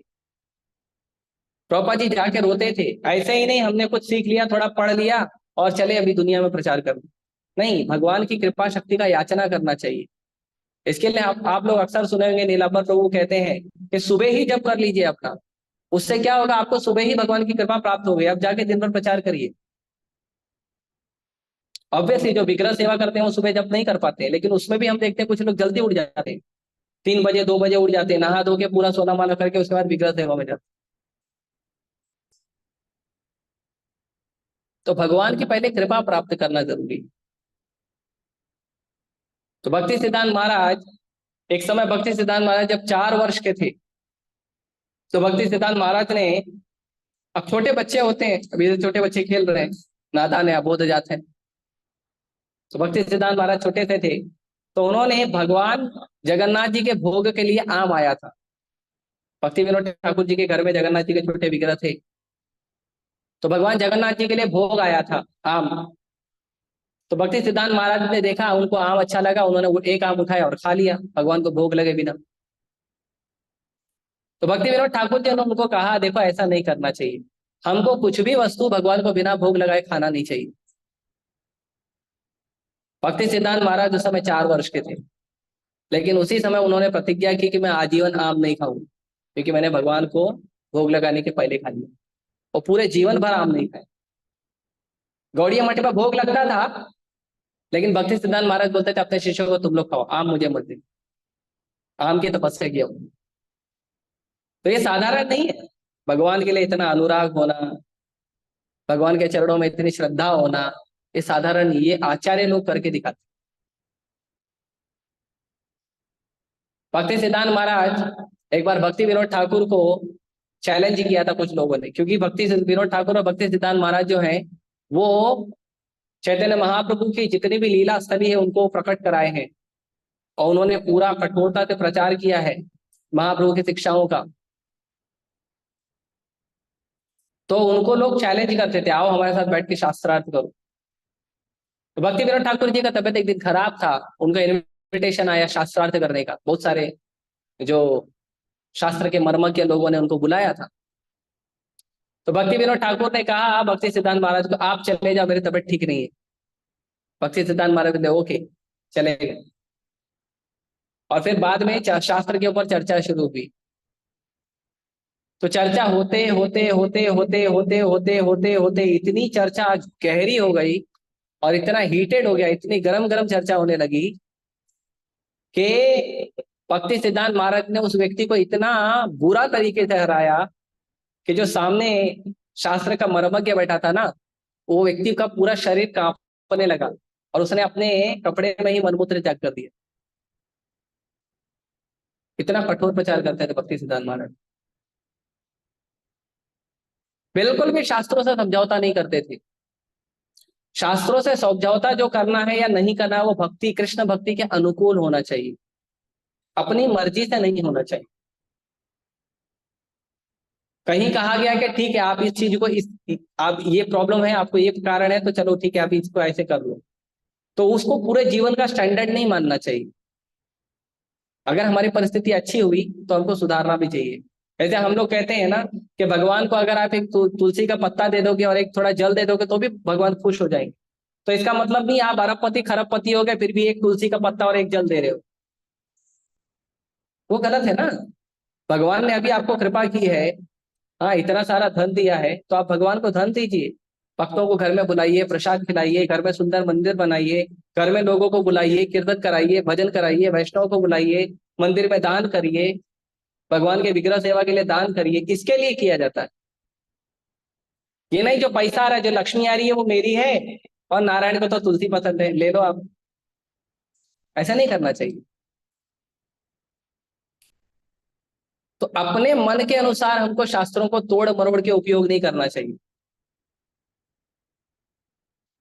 जैसे भारत में बहुत सारे बड़े बड़े नेता हैं, है ना, उनको सब पता रहता कानून क्या है, लेकिन वो क्या करते हैं, वो कानून को अपने हिसाब से तोड़ मरोड़ के उपयोग करते हैं। उनको पता है कानून क्या है, लेकिन कानून को अपने हिसाब से उपयोग करते हैं। और जो गरीब आदमी है उसको बोलते हैं शतशः पालन करो, एकदम एग्जैक्टली ये बोला है कानून में पालन करो। ऐसे एक जोक आया था कि कोई व्यक्ति सिग्नल को तोड़ना तो छोड़ो, सिग्नल का जो वो लाइन होता है ना, मेन लाइन, वो सिग्नल के लाइन को अगर थोड़ा सा 1 इंच आगे आ गया तो बेचारे का चालान कट जाता है। और बड़े बड़े टेररिस्ट घुस जाते हैं देश में, कुछ नहीं होता, बाद में टेररिस्ट को बढ़िया उसको बैठा के उनको खातिरदारी की जाती है। ये तो आया अब एक देशभक्त बढ़िया धुलाई कर रहा लोगों की। तो पहले कैसे ही होता था, बड़ा बड़ा टेररिस्ट घुस जाता था तो कुछ नहीं होता था, वो आराम से घुसता था, बढ़िया बैठ के जेल में बिरयानी खाता था। और उसके लिए लोग बड़े बड़े आंदोलन करते थे, छुड़ाओ छुड़ाओ, अच्छा आदमी है, बेचारे ने मजबूरी में किया। और बेचारे एक आदमी बाइक करते करते ब्रेक मारने में थोड़ा देरी हो गया तो चलो चालान काटो, साइड लाओ साइड लाओ साइड लाओ, ये हालत थी। तो ऐसे धर्म को, धर्म के शास्त्रों को ऐसे नहीं तोड़ मरोड़ करना चाहिए। जो धर्म का शास्त्र है, जो ज्ञान है, वो क्या है, भगवान की वाणी है। और भगवान की वाणी को भगवान की वाणी के अनुसार ही प्रचार करना चाहिए, सेवा करना चाहिए। भक्ति सिद्धांत महाराज बहुत प्रचार किए। भक्ति सिद्धांत महाराज ने उस समय, अंग्रेजी के समय पे 64 गौड़ीय मठ बनाए। ये जो हम लोग कुर्ता पहनते हैं ना, ये कुर्ता, ये भक्ति सिद्धांत महाराज ने दिया है। इसके पहले लोग कुर्ता नहीं पहनते थे, धोती पहनते थे और ऊपर जो उत्तरी पहनते थे वही पहनते। भक्ति सिद्धांत महाराज बोले कृष्ण के लिए सब कुछ करेंगे, तो हम तो कुर्ता पहनते, भक्ति सिद्धांत महाराज कोट और टाई भी पहन के घूमते थे। भक्ति सिद्धांत महाराज रॉयल्स रॉयल्स गाड़ी पे चलते थे, उस समय की सबसे महंगी गाड़ी। मालूम है क्यों घूमते थे रॉयल्स रॉयल्स पे? क्योंकि मजा आता है महंगी गाड़ी में घूमने के लिए, इसलिए नहीं। जो भक्ति सिद्धांत महाराज रॉल्स रॉयस गाड़ी में घूमते थे और किसी गांव गांव में जाके गाड़ी को पार्क कर देते थे, तो लोग अभी गांव, उस समय गांव में लोग जो है बहुत उत्सुक होते थे, देखो कोई अंग्रेज आया, अंग्रेज से मिलेंगे, अंग्रेज को देखेंगे, और बढ़िया कोट टाई पहन के जाते थे अंग्रेजों की तरह। तो पूरा गांव आ जाता था, गाड़ी को घेर लेता था। फिर भक्ति सिद्धांत महाराज बाहर निकलते थे, गाड़ी के ऊपर बैठते थे, लेक्चर चालू। तो वो जो गाड़ी यूज करते थे लेक्चर देने के लिए यूज करते थे, क्योंकि ऐसे तो लोगों को प्रेम से बुलाएंगे तो आएंगे नहीं मंदिर में, तो गांव में जाके लेक्चर देते थे ऐसे। हाँ, इसीलिए भक्ति सिद्धांत महाराज ने कहा एकदम टिप टॉप रहना चाहिए, भक्तों को एकदम सुंदर दिखना चाहिए, ताकि लोग आकर्षित हों और भक्ति करें। इसलिए नहीं क्योंकि बढ़िया दिखना चाहिए, है ना, पाउडर वाउडर लगा लें, उसलिए नहीं करना चाहिए। अभी अपनी माताओं को छूट है। तो बाद में मेरी क्लास लग जाएगी। माताओं को छूट है, लेकिन एटलीस्ट ध्यान रखना चाहिए। तो भक्तों को सुंदर दिखना चाहिए, क्योंकि भक्तों को सुंदर दिखे अच्छे से, लेकिन सुंदर दिखने के लिए हमको एक्सटर्नल प्रयोग भी कम करना चाहिए। आप जितना तगड़ा भजन करेंगे ना, आपकी असली सुंदरता अपने आप प्रकट होगी। और कलर का कोई मायना नहीं रखता, आप गोरे हैं, काले हैं, सांवले, कुछ भी है, आप तगड़ा भजन करिए, देखिए आप अपने आप चमकने लगेंगे। इसके लिए भजन बहुत अच्छा करना चाहिए। तो भक्ति सिद्धांत महाराज जो है, वो अपने सभी शिष्यों को ऐसे ही ट्रेनिंग देते थे। भक्ति सिद्धांत महाराज ने अपने जो टेम्पल हॉल है, हमारे जो टेम्पल है राधा रास बिहारी जी का, ऐसे उनका भी टेम्पल हॉल था, गौड़िया मठ का। बाग बाजार में एक टेम्पल हॉल, मंदिर था उनका, बाग बाजार में गौड़िया मठ, अभी भी है। तो भक्ति सिद्धांत महाराज जो है अपने टेम्पल हॉल में प्रिंटिंग प्रेस की मशीन को रख दिए। लोग आते थे दर्शन करने, लेकिन प्रिंटिंग प्रेस का जो मशीन है वो टेम्पल हॉल में रहता था। और भक्ति सिद्धांत महाराज 2 मैगजीन छापते थे, नडिया प्रकाश और सज्जन तोषणी। प्रभुपाद जी ने भी कई लेख लिखा था उसमें। तो भक्ति सिद्धांत महाराज वो मैगजीन को छापते थे और लोगों को ले जाके बांटते थे। तो एक बार मदन मोहन मालवीय आए थे भक्ति सिद्धांत महाराज के पास, एक बार नहीं 2 बार आए थे। तो एक बार वो आए थे, तो एक बार उन्होंने भक्ति सिद्धांत महाराज को पूछा कि आप ये मैगजीन क्यों छापते हो इतना, इतना क्या है आपके शास्त्रों में लिखा हुआ कि बढ़िया मैगजीन वैगजीन छाप देते हो आप, न्यूज़पेपर छाप देते हो आप, तो इतना क्या है, एवरीडे न्यूज़पेपर छापते हो। तो भक्ति सिद्धांत महाराज ने कहा कि हम जिस क्षेत्र में रहते हैं ये एक राज्य में आता है जिसको कहते हैं बंगाल, और हमारा जो एक राज्य है ना वो एक देश में आता है। इस देश में 28 राज्य हैं, उसमें से एक राज्य है हमारा बंगाल। और ये जो हमारा भारत देश है ना ये 7 महाद्वीपों में एक है। और ये जो हमारी पृथ्वी है ना ये ब्रह्मांड में छोटे छोटे छोटे छोटे राई के दाने के बराबर है। और ये जो ब्रह्मांड है ना ये ब्रह्मांड जो विरजा नदी है, विरजा नदी में छोटे छोटे थर्माकोल के बॉल की तरह छोटे छोटे ब्रह्मांड हैं। और ऐसे अनंत ब्रह्मांड जो है ना महाविष्णु के रोए से प्रकट होते हैं। और वो महाविष्णु है ना भगवान कृष्ण के अवतार है, और वो भगवान कृष्ण गोलोक वृंदावन में लीला करते हैं। तो इतने छोटे से हमारे राज्य में जब रोज न्यूज निकल सकती है तो गोलोक वृंदावन में तो कृष्ण रोज लीला करते हैं, क्यों नहीं न्यूज निकलेगी।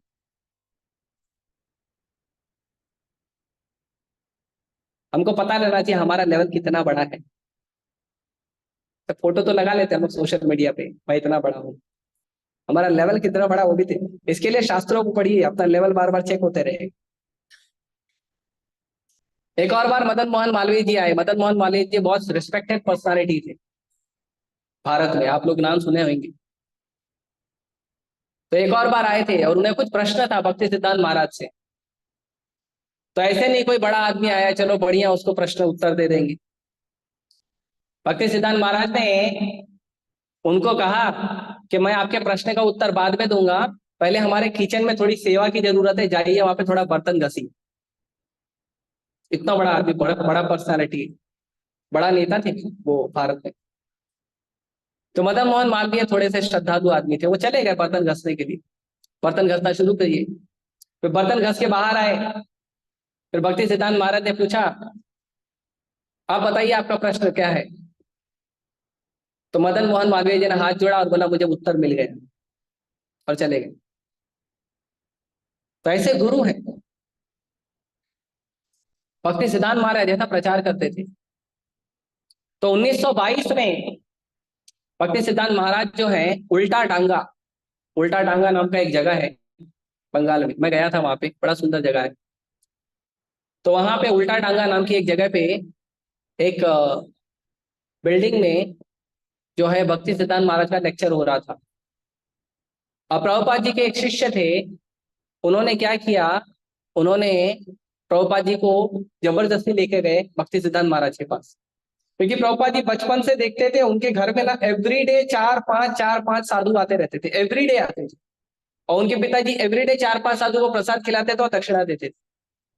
और प्रभुपाद जी कहते हैं, अभी कुछ दिन पहले हम लोग तात्पर्य पढ़े थे, प्रभुपाद जी कहते हैं कि मेरे पिताजी का इनकम ज्यादा नहीं था, ज्यादा पैसा नहीं कमाते थे, मिडिल क्लास फैमिली थी, लेकिन फिर भी मेरे पिताजी को भगवान की इतनी कृपा थी कि वो हर रोज 4 से 5 साधु को घर में बुलाते थे, उनको प्रसाद खिलाते थे और उनको दक्षिणा देते थे, और कभी कमी नहीं पड़ी। यहाँ तो महीने में एक दिन हमारे घर में रिश्तेदार आ जाते तो टेंशन हो जाता है कैसे मैनेज करेंगे।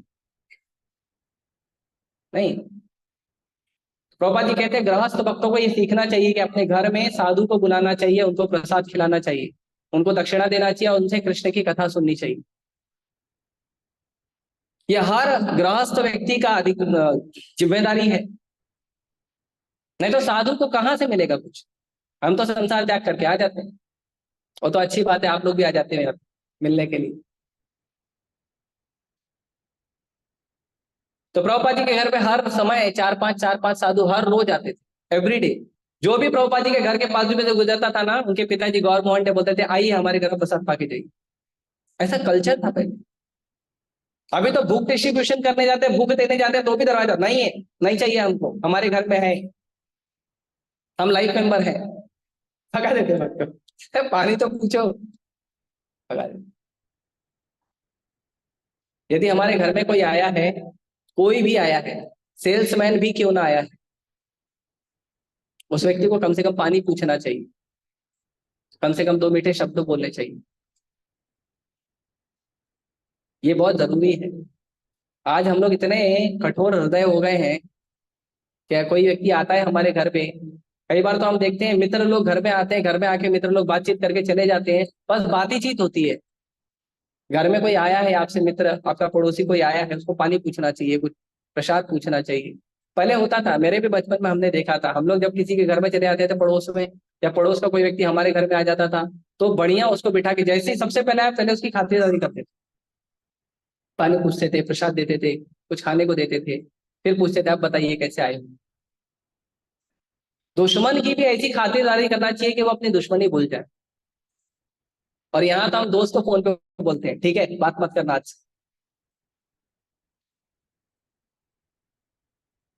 तो प्रभुपाद जी के पिताजी जो है हर रोज चार पांच भक्तों को बुलाते थे, घर में प्रसाद खिलाते थे। तो प्रभुपाद जी लेकिन उसमें देखते थे कई लोग बीड़ी पीने वाले हैं, कई लोग तंबाकू खाने वाले हैं, कई कुछ साधु ठीक है, कुछ साधु अच्छे नहीं है, कुछ सन्यासी ठीक है, कुछ सन्यासी खराब है। तो प्रभुपाद जी उब गए थे रोज रोज देख देख के। तो प्रभुपाद जी बोले मेरे को नहीं जाना किसी सन्यासी नर्सी से मिलने के लिए। तो उनका दोस्त बोला नहीं ये सबसे अलग है, चलो। तो प्रभुपाद जी अपने दोस्त की खातिर चले गए भक्ति सिद्धांत महाराज से मिलने के लिए, उल्टा डांगा में 1922। लेकिन जब प्रभुपाद जी वहां पे गए और प्रभुपाद जी ने प्रणाम किया भक्ति सिद्धांत महाराज को, भक्ति सिद्धांत महाराज लेक्चर दे रहे थे, और प्रभुपाद जी प्रणाम करके उठे नहीं थे, तब तक भक्ति सिद्धांत महाराज ने कहा तुम नौजवान नौ युवक हो, अंग्रेजी जानते हो, चैतन्य महाप्रभु की शिक्षाओं को अंग्रेजी भाषा में प्रचार करो। पहले तो प्रभुपाद जी को समझ में आया किसको बोल रहे हैं। फिर भक्ति सिद्धांत महाराज बोले तुमको बोल रहा हूँ। तो आचार्यों में इतना शक्ति होता है, वो नजर देख के पहचान जाते हैं। तो उन्होंने कहा तुम पढ़े लिखे नौजवान हो, जाओ अंग्रेजी भाषा प्रचार करो। पहले बंगाली में होता था। हालांकि भक्ति सिद्धांत महाराज का अंग्रेजी बहुत तगड़ा था। अगर कोई व्यक्ति बोलता है ना आई एम इंग्लिश स्कॉलर, है ना, तो उसको ब्रह्म संहिता एक पुस्तक मिलती है हमारे मंदिर में, वो ले जाके दे देना, उसको बोलना एक पैराग्राफ पढ़ के समझ के समझा दो, तो हमको समझ में आ जाएगा आपको अंग्रेजी आती। पहली बात तो पढ़ नहीं पाएगा, दूसरी बात पढ़ भी लिया तो समझ नहीं पाएगा, और खुद ही नहीं समझेगा तो आपको क्या समझाएगा। तो भक्ति सिद्धांत महाराज का इंग्लिश था।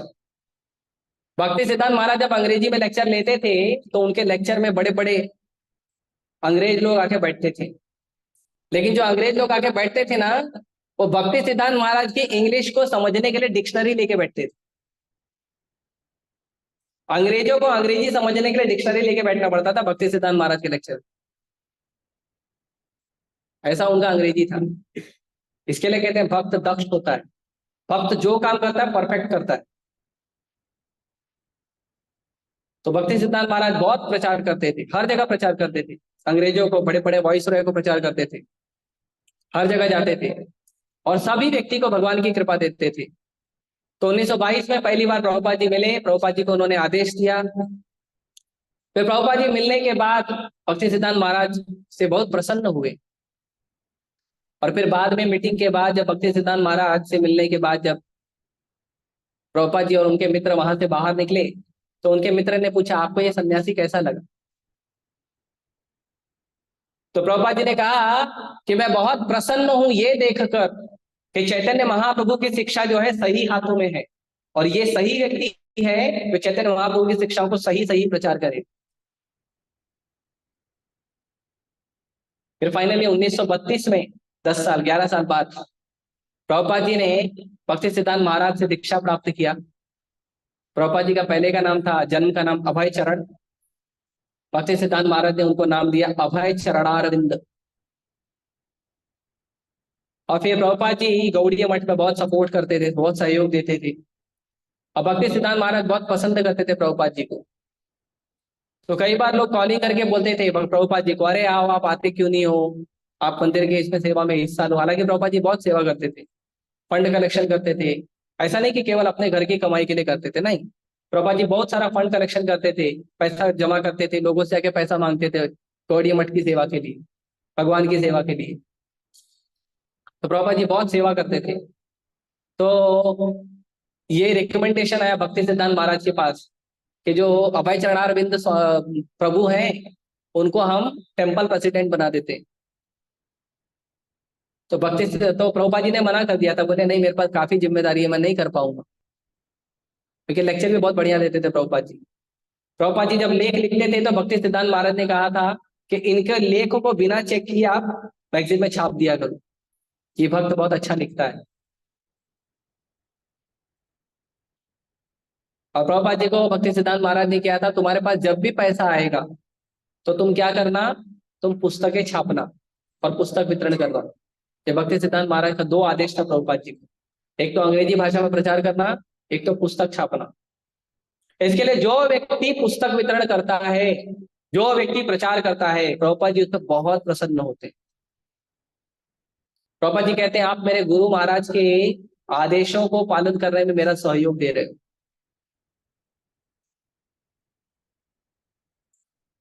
तो 1932 में दीक्षा लेने के बाद प्रभुपाद जी वहां पे बहुत सेवा किए, प्रचार किए। लेकिन जब बात आई कि प्रभुपाद जी को टेम्पल प्रेसिडेंट बनाना है और प्रभुपाद जी ने मना कर दिया, तो उस समय भक्ति सिद्धांत महाराज ने कहा कि इस भक्त को आप ज्यादा परेशान मत करो, जबरदस्ती उनको जिम्मेदारी मत दो, जब समय आएगा ये भक्त प्रचार करके दिखाएगा। और इसके लिए प्रभुपाद जी प्रचार किए। एक बार भक्ति सिद्धांत महाराज जी के अप्रकट होने के बाद प्रभुपाद जी अपने गुरु भाई से बात कर रहे थे। तो उनके गुरु भाई कह रहे थे कि चैतन्य महाप्रभु ने कहा तो है, पृथ्वी ते आची यात नगर आदि ग्राम सर्वत्र प्रचार होइबे मेरा नाम। ये पूरे संसार में, नगर में, ग्राम में, पृथ्वी में, हर जगह मेरा प्रचार होगा, ऐसा महाप्रभु कहे तो है, लेकिन मेरे को इम्पॉसिबल लगता है। तो प्रभुपाद जी ने कहा कि जिस भक्त को अपने गुरु महाराज की चरण धूलि में थोड़ा सा भी विश्वास होगा ना, वो चैतन्य महाप्रभु के इस आदेश को पूरा करके दिखाएगा। और देखो प्रभुपाद जी ने करके दिखाया, पूरे संसार में प्रचार किया। तो ये बहुत महत्वपूर्ण है। प्रभुपाद जी का बड़ा स्नेह था भक्ति सिद्धांत महाराज जी से। एक बार वृंदावन में प्रभुपाद जी मिलने गए थे भक्ति सिद्धांत महाराज जी से। ऐसे तो ज्यादा समय मिलता नहीं था, पर मिलने गए थे भक्ति सिद्धांत महाराज से। तो जब मिलने गए थे तो भक्ति सिद्धांत महाराज क्या किए थे, प्रभुपाद जी के बच्चे के लिए उन्होंने जैकेट खरीदा था, भक्ति सिद्धांत महाराज, और उनको जैकेट गिफ्ट किया बच्चे को। और प्रभुपाद जी से काफी बात हुई, जो राधा कुंड है उस पे। उसके बाद भक्ति सिद्धांत महाराज बैठे और लेक्चर देना चालू किए। तो सिद्धांत महाराज के जो शिष्य थे, पर्सनल असिस्टेंट थे, उन्होंने कहा कि भक्ति सिद्धांत महाराज लेक्चर देना शुरू कर रहे हैं, जिन्हें लेक्चर सुनना है लेक्चर सुनिए, जिन्हें जाके धाम घूमना है धाम घूमिए। तो कुछ लोग क्या किए, बैठ के लेक्चर सुन रहे थे, कुछ लोग चले गए धाम घूमने के लिए। तो भक्ति सिद्धांत महाराज कह रहे थे कि जितने भी गए ना धाम घूमने के लिए, धाम दर्शन करने के लिए, ये सब गए आंखों की एक्सरसाइज करने के लिए। क्योंकि धाम का दर्शन तो कान से होता है, कृष्ण की कथा से होता है। तो कृष्ण की कथा नहीं सुनेंगे तो क्या धाम दर्शन करेंगे? जब धाम का महत्व नहीं पता चलेगा, धाम वासी का महत्व नहीं पता चलेगा, तो क्या दर्शन करेंगे धाम का? मिट्टी पत्थर देखकर आ जाएंगे। और उस समय प्रभुपाद भक्ति सिद्धांत महाराज जो है, आई थिंक 3 या 4 घंटा लगातार लेक्चर दिए थे, और प्रभुपाद जी आखिरी तक बैठ के सुन रहे थे। फिर भक्ति सिद्धांत महाराज ने कहा ये भक्त बहुत अच्छा सुनता है, समय आने पे ये बहुत अच्छा कीर्तन करे, बहुत अच्छा प्रचार करे। तो आप में से जिन भी भक्तों की इच्छा है कि मैं अच्छा प्रचार करूं प्रभुपाद जी के चरणों में, उसको चाहिए कि वो ज्यादा सुने भक्तों से, ज्यादा पढ़े प्रभुपाद जी के ग्रंथों को। अपने मर्जी से आप प्रचार नहीं कर पाएंगे, ज्ञान रहेगा लेकिन मुंह से निकलेगा नहीं। ये जो हम मंगलाचरण बोलते हैं कथा के पहले, क्यों बोलते हैं? ये मंगलाचरण बोलते हैं कि भगवान मैं जो हूं, मैं योग्य नहीं हूं, मैं आपसे प्रार्थना कर रहा हूं, आप कृपा करोगे तो मेरे मुंह से कुछ निकलेगा। ये बहुत महत्वपूर्ण है कि गुरु का कृपा, भगवान का कृपा लेकर दूसरों को दीजिए। अपने मर्जी से मत विचार करिए कि हम प्रचार कर लेंगे। इसीलिए भक्तों को सुनना जरूरी है, ज्यादा से ज्यादा सुनिए। आपको सिद्धांत तो सुनना है, हम कुछ भक्तों का महाराज का लेक्चर बता देंगे, उनको सुनिए, उनका सिद्धांत मिलेगा आपको। आपको कथा सुननी है, हम आपको लेक्चर का नाम बता देंगे, भक्तों का नाम बता देंगे, उनकी कथा सुनिए। इस्कॉन में सारी वैरायटी है। आपको जोक्स चाहिए, जोक्स वाली कथा चाहिए, उसके लिए बहुत सारे डिवोटीज, जैसे हमारे भक्ति वर्धना में ही है, मैं जोक कम मारता हूँ। नीलांबर को हंसा हंसा के पागल कर देते।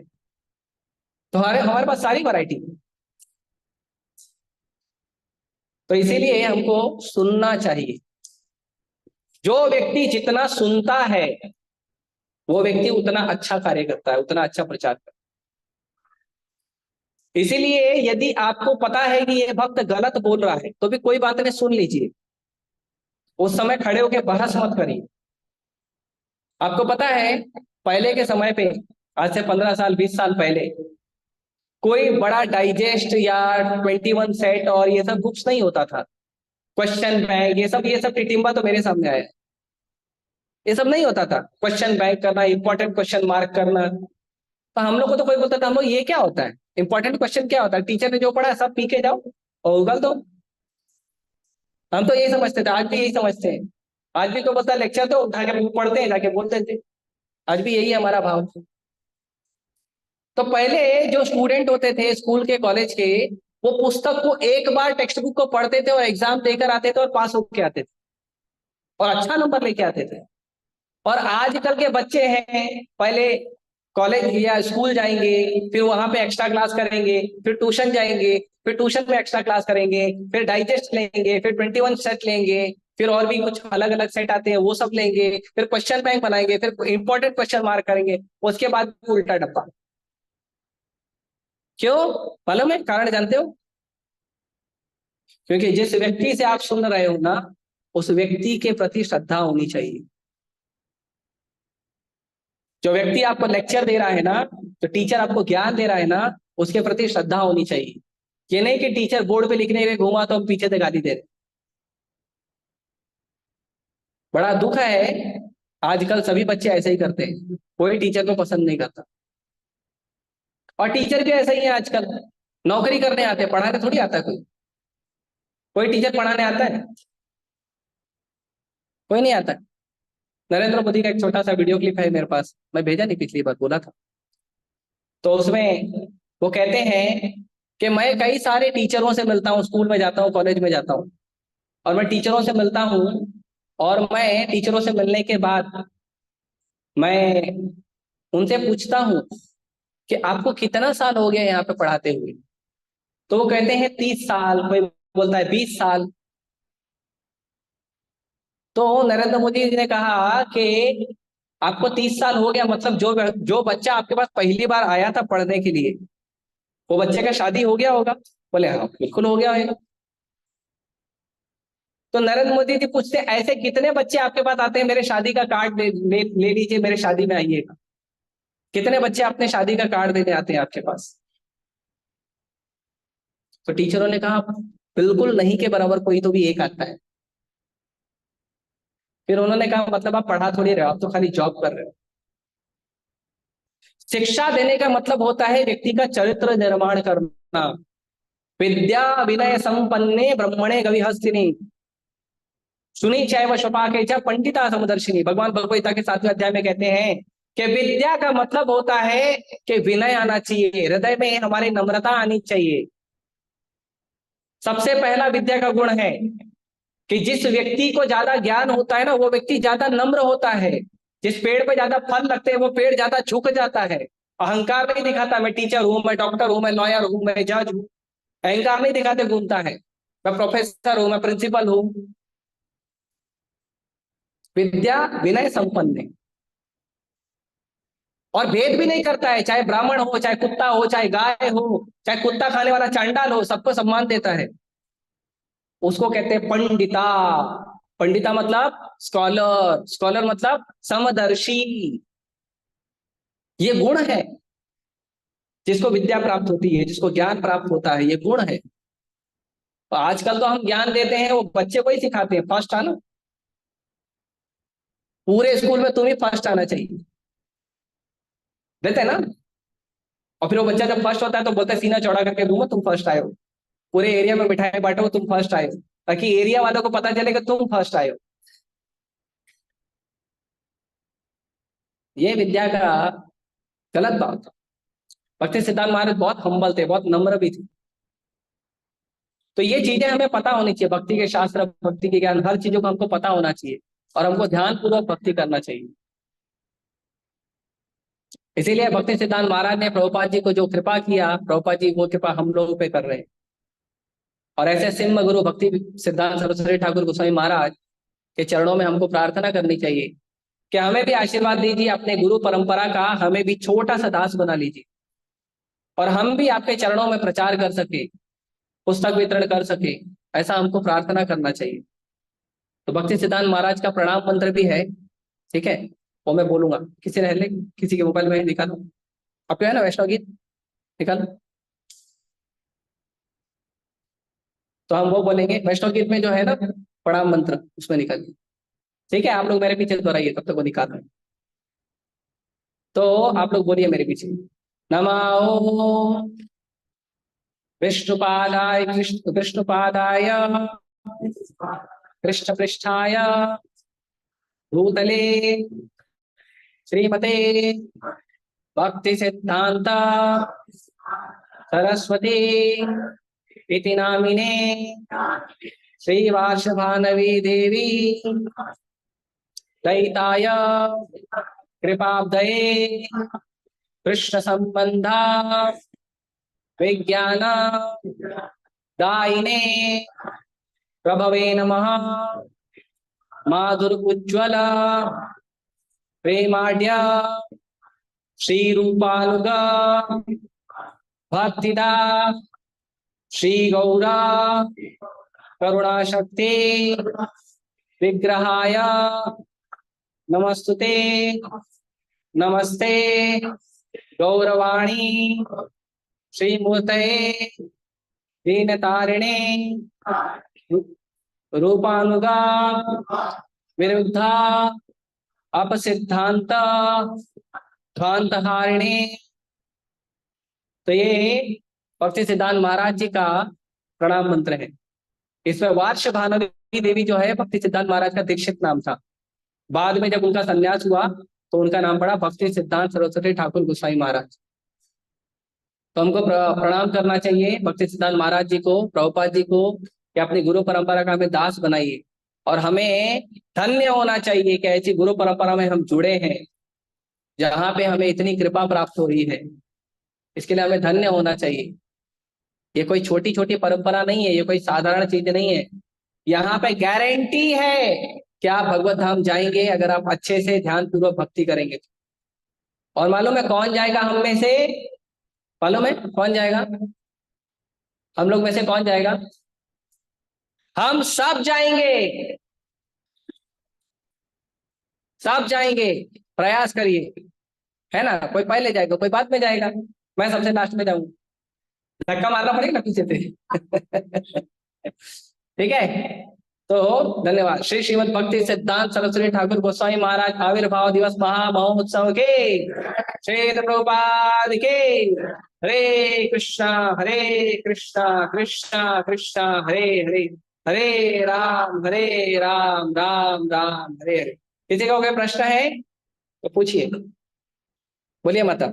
छोटा प्रश्न पूछना है, छोटा उत्तर देना है, 9:15 हो गया है। आपके लिए नहीं, सबके लिए। हाँ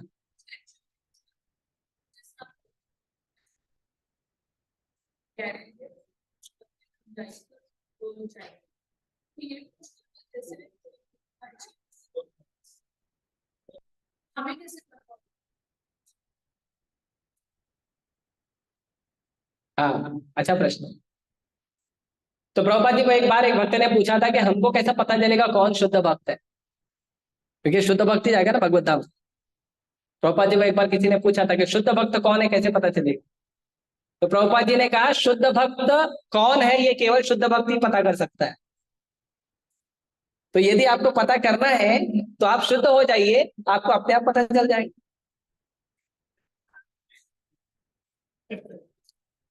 बोलिए। ओके, धन्यवाद। और कोई? देखो ये मेरा उत्तर नहीं है, ये हमारे फाउंडर आचार्य का उत्तर है। बोलिए प्रभु।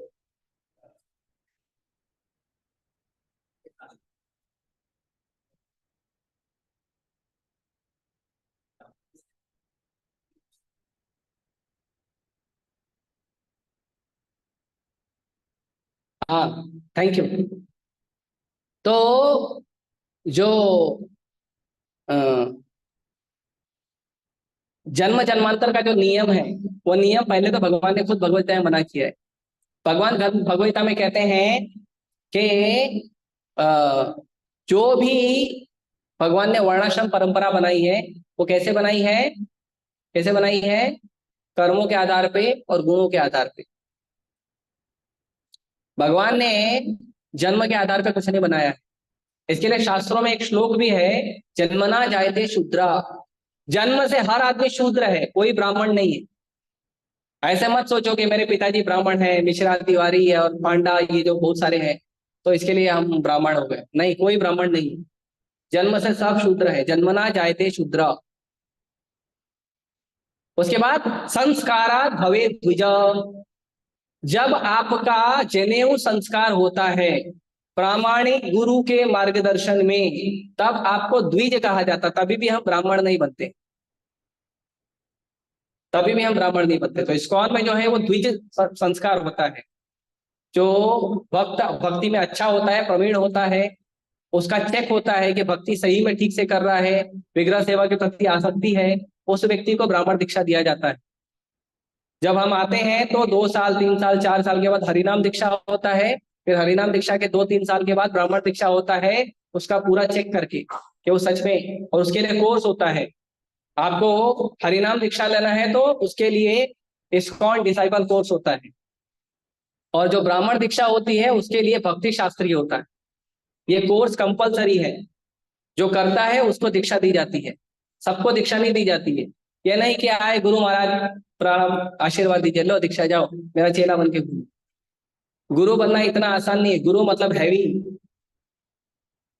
तो जो गुरु होता है वो गुरु पहले शिष्य को चेक करता है, और जो शिष्य होता है वो पहले गुरु को चेक करता है। उसके बाद गुरु और शिष्य का संबंध बनता है। अगर आप किसी का गुरु बनोगे तो आपको चेक किया जाएगा, और आप किसी के शिष्य बनोगे तो भी आपको चेक किया जाएगा। आंख बंद करके किसी को स्वीकार नहीं किया जाता इस्कॉन में। तो इस्कॉन में नियम है कि आप भक्ति शास्त्री करिए, उसके बाद आपको द्विज जनेऊ संस्कार होता है, तभी भी हम ब्राह्मण नहीं बनते। उसके बाद द्विज संस्कार होने के बाद क्या होता है? वेद पाठ भवेद विप्र। कोई वेद पाठ करता है ना, कोई बोलता है मैंने शास्त्र पढ़ लिया, ये पढ़ लिया, वो पढ़ लिया, अब तो मैं ब्राह्मण हूं। नहीं, अभी भी आप विप्र हो। भगवान, आप महाभारत पढ़ेंगे तो कई जगह पे भगवान ने साधुओं को, ब्राह्मणों को विप्र वर बुलाया है, ब्राह्मण नहीं बोला है। उसके बाद ब्रह्म जानाति इति ब्राह्मण। जो भगवान कृष्ण को भगवान के रूप में स्वीकार करता है और भगवान की उसी प्रकार सेवा करता है और अनन्य भाव से भगवान की भक्ति करता है और प्रचार करता है, वो ब्राह्मण है। इसीलिए जो वैष्णव होते हैं वो ब्राह्मण से भी ऊपर होते हैं, क्योंकि वो कृष्ण को कृष्ण के रूप में स्वीकार करते हैं, भगवान के रूप में स्वीकार करते हैं, और कृष्ण की भगवान के रूप में सेवा भी करते हैं। इसीलिए जो वैष्णव होते हैं वो ब्राह्मण से बड़े होते हैं। इसीलिए इस्कॉन में आपको डायरेक्ट सीढ़ी दिया गया है, सीधा वैष्णव बनिए। लेकिन फिर भी विग्रह सेवा के लिए हमको ब्राह्मण दीक्षा लेना चाहिए। यस प्रभु।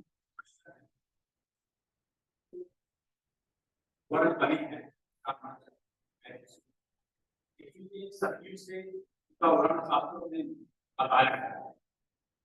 तो आप जैसे अभी बोले कि जब से होते हैं कर्म से,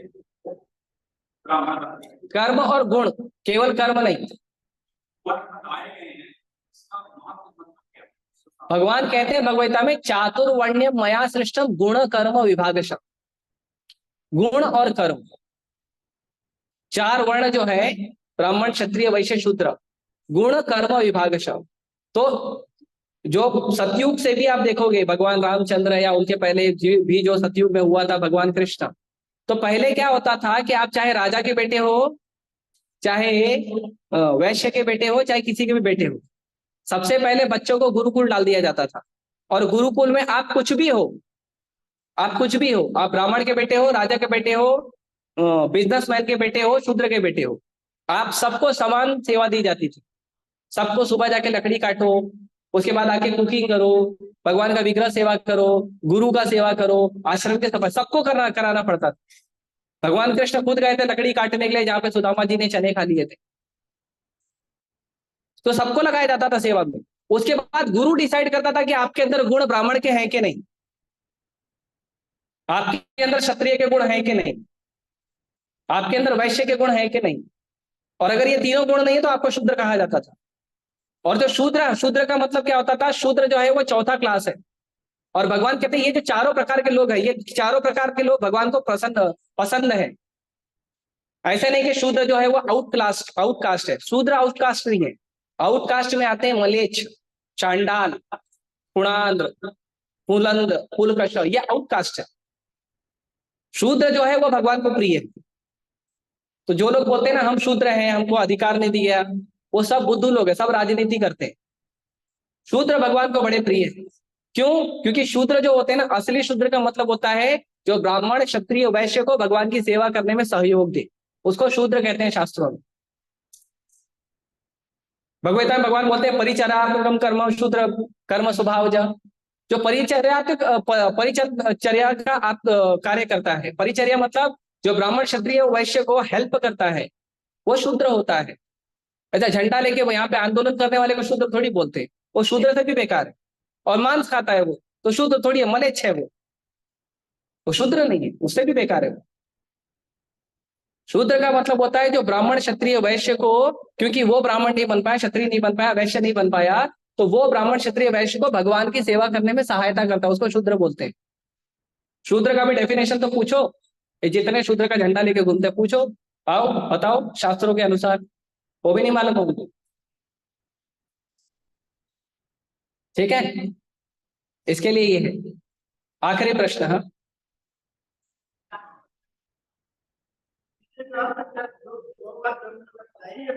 हाँ, द्विज मतलब दूसरा जन्म। पहला जन्म आपको माँ बाप देते हैं, दूसरा जन्म गुरु देता है। और जब दूसरा जन्म देता है तो गुरु जो होता है वो बड़ा होता है। माता पिता भी गुरु हैं, लेकिन उसमें जो आध्यात्मिक ज्ञान देता है, आध्यात्मिक शिक्षा देता है, वो बड़ा होता है। द्विज,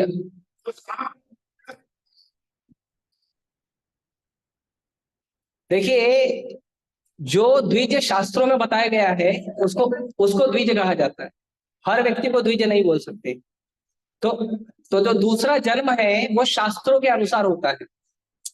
जो बायोलॉजिकल, जो जीव विज्ञान के अनुसार जन्म होता है, वो पहला जन्म हो, दूसरा हो या पांचवा हो, वो जन्म नहीं माना जाता, क्योंकि वो भौतिक धरातल पे है। द्विज उसको कहा जाता है जो अभी तक भौतिक धरातल पे था, लेकिन अभी उसको आध्यात्मिक जीवन में जन्म मिला है। तो हम तो भौतिक जन्म लेते ही है ना, लेकिन जब हमें आध्यात्मिक जन्म मिलता है तब हम द्विज बनते हैं। तो द्विज मतलब जिसको आध्यात्मिक जन्म मिला है, उसके आध्यात्मिक पिता है भगवान और गुरु। ठीक है, और शास्त्र का, और जो उसकी माँ है वो है शास्त्र। शास्त्र माँ है, गुरु और भगवान पिता है, तब जाके दूसरा जन्म होता है। इसीलिए कई बार लोग बोलते हैं कि माँ बाप बड़े हैं, गुरु बड़े हैं, सही बात है, लेकिन माँ बाप और गुरु केवल तब बड़े हैं जब वो अपने बच्चों को भगवान से जोड़ते हैं। नहीं तो प्रहलाद महाराज ने अपने पिताजी को त्याग दिया था, बलि महाराज ने अपने गुरु को त्याग दिया था, लक्ष्मण जी ने अपनी माँ को त्याग दिया था। क्यों? क्योंकि वो भगवान से विमुख हो गए।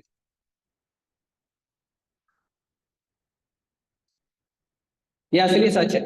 अरे भाई लेट हो गया, जल्दी बोलो।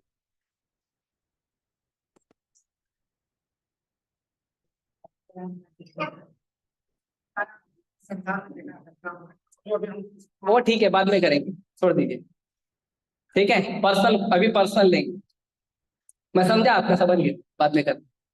ठीक है, तो बहुत बहुत धन्यवाद। बहुत देरी हो गई है, इसीलिए मैं यहीं पे रोक रहा हूँ। 9:30 हो गया है, 9:30 बजे हमारा प्रसाद शुरू हो जाता है, लेकिन हो गया है, तो आप लोग क्षमा करिए। हमारे गुरु के प्रति आसक्ति है, तो इसलिए गुरु के वर्णन में ज्यादा बोल देते हैं थोड़ा। ठीक है, तो शिल प्रभुपाद के, श्री श्री भक्ति सिद्धांत सरस्वती ठाकुर गोसाई महाराज, शिल प्रभुपाद के, हरे कृष्णा।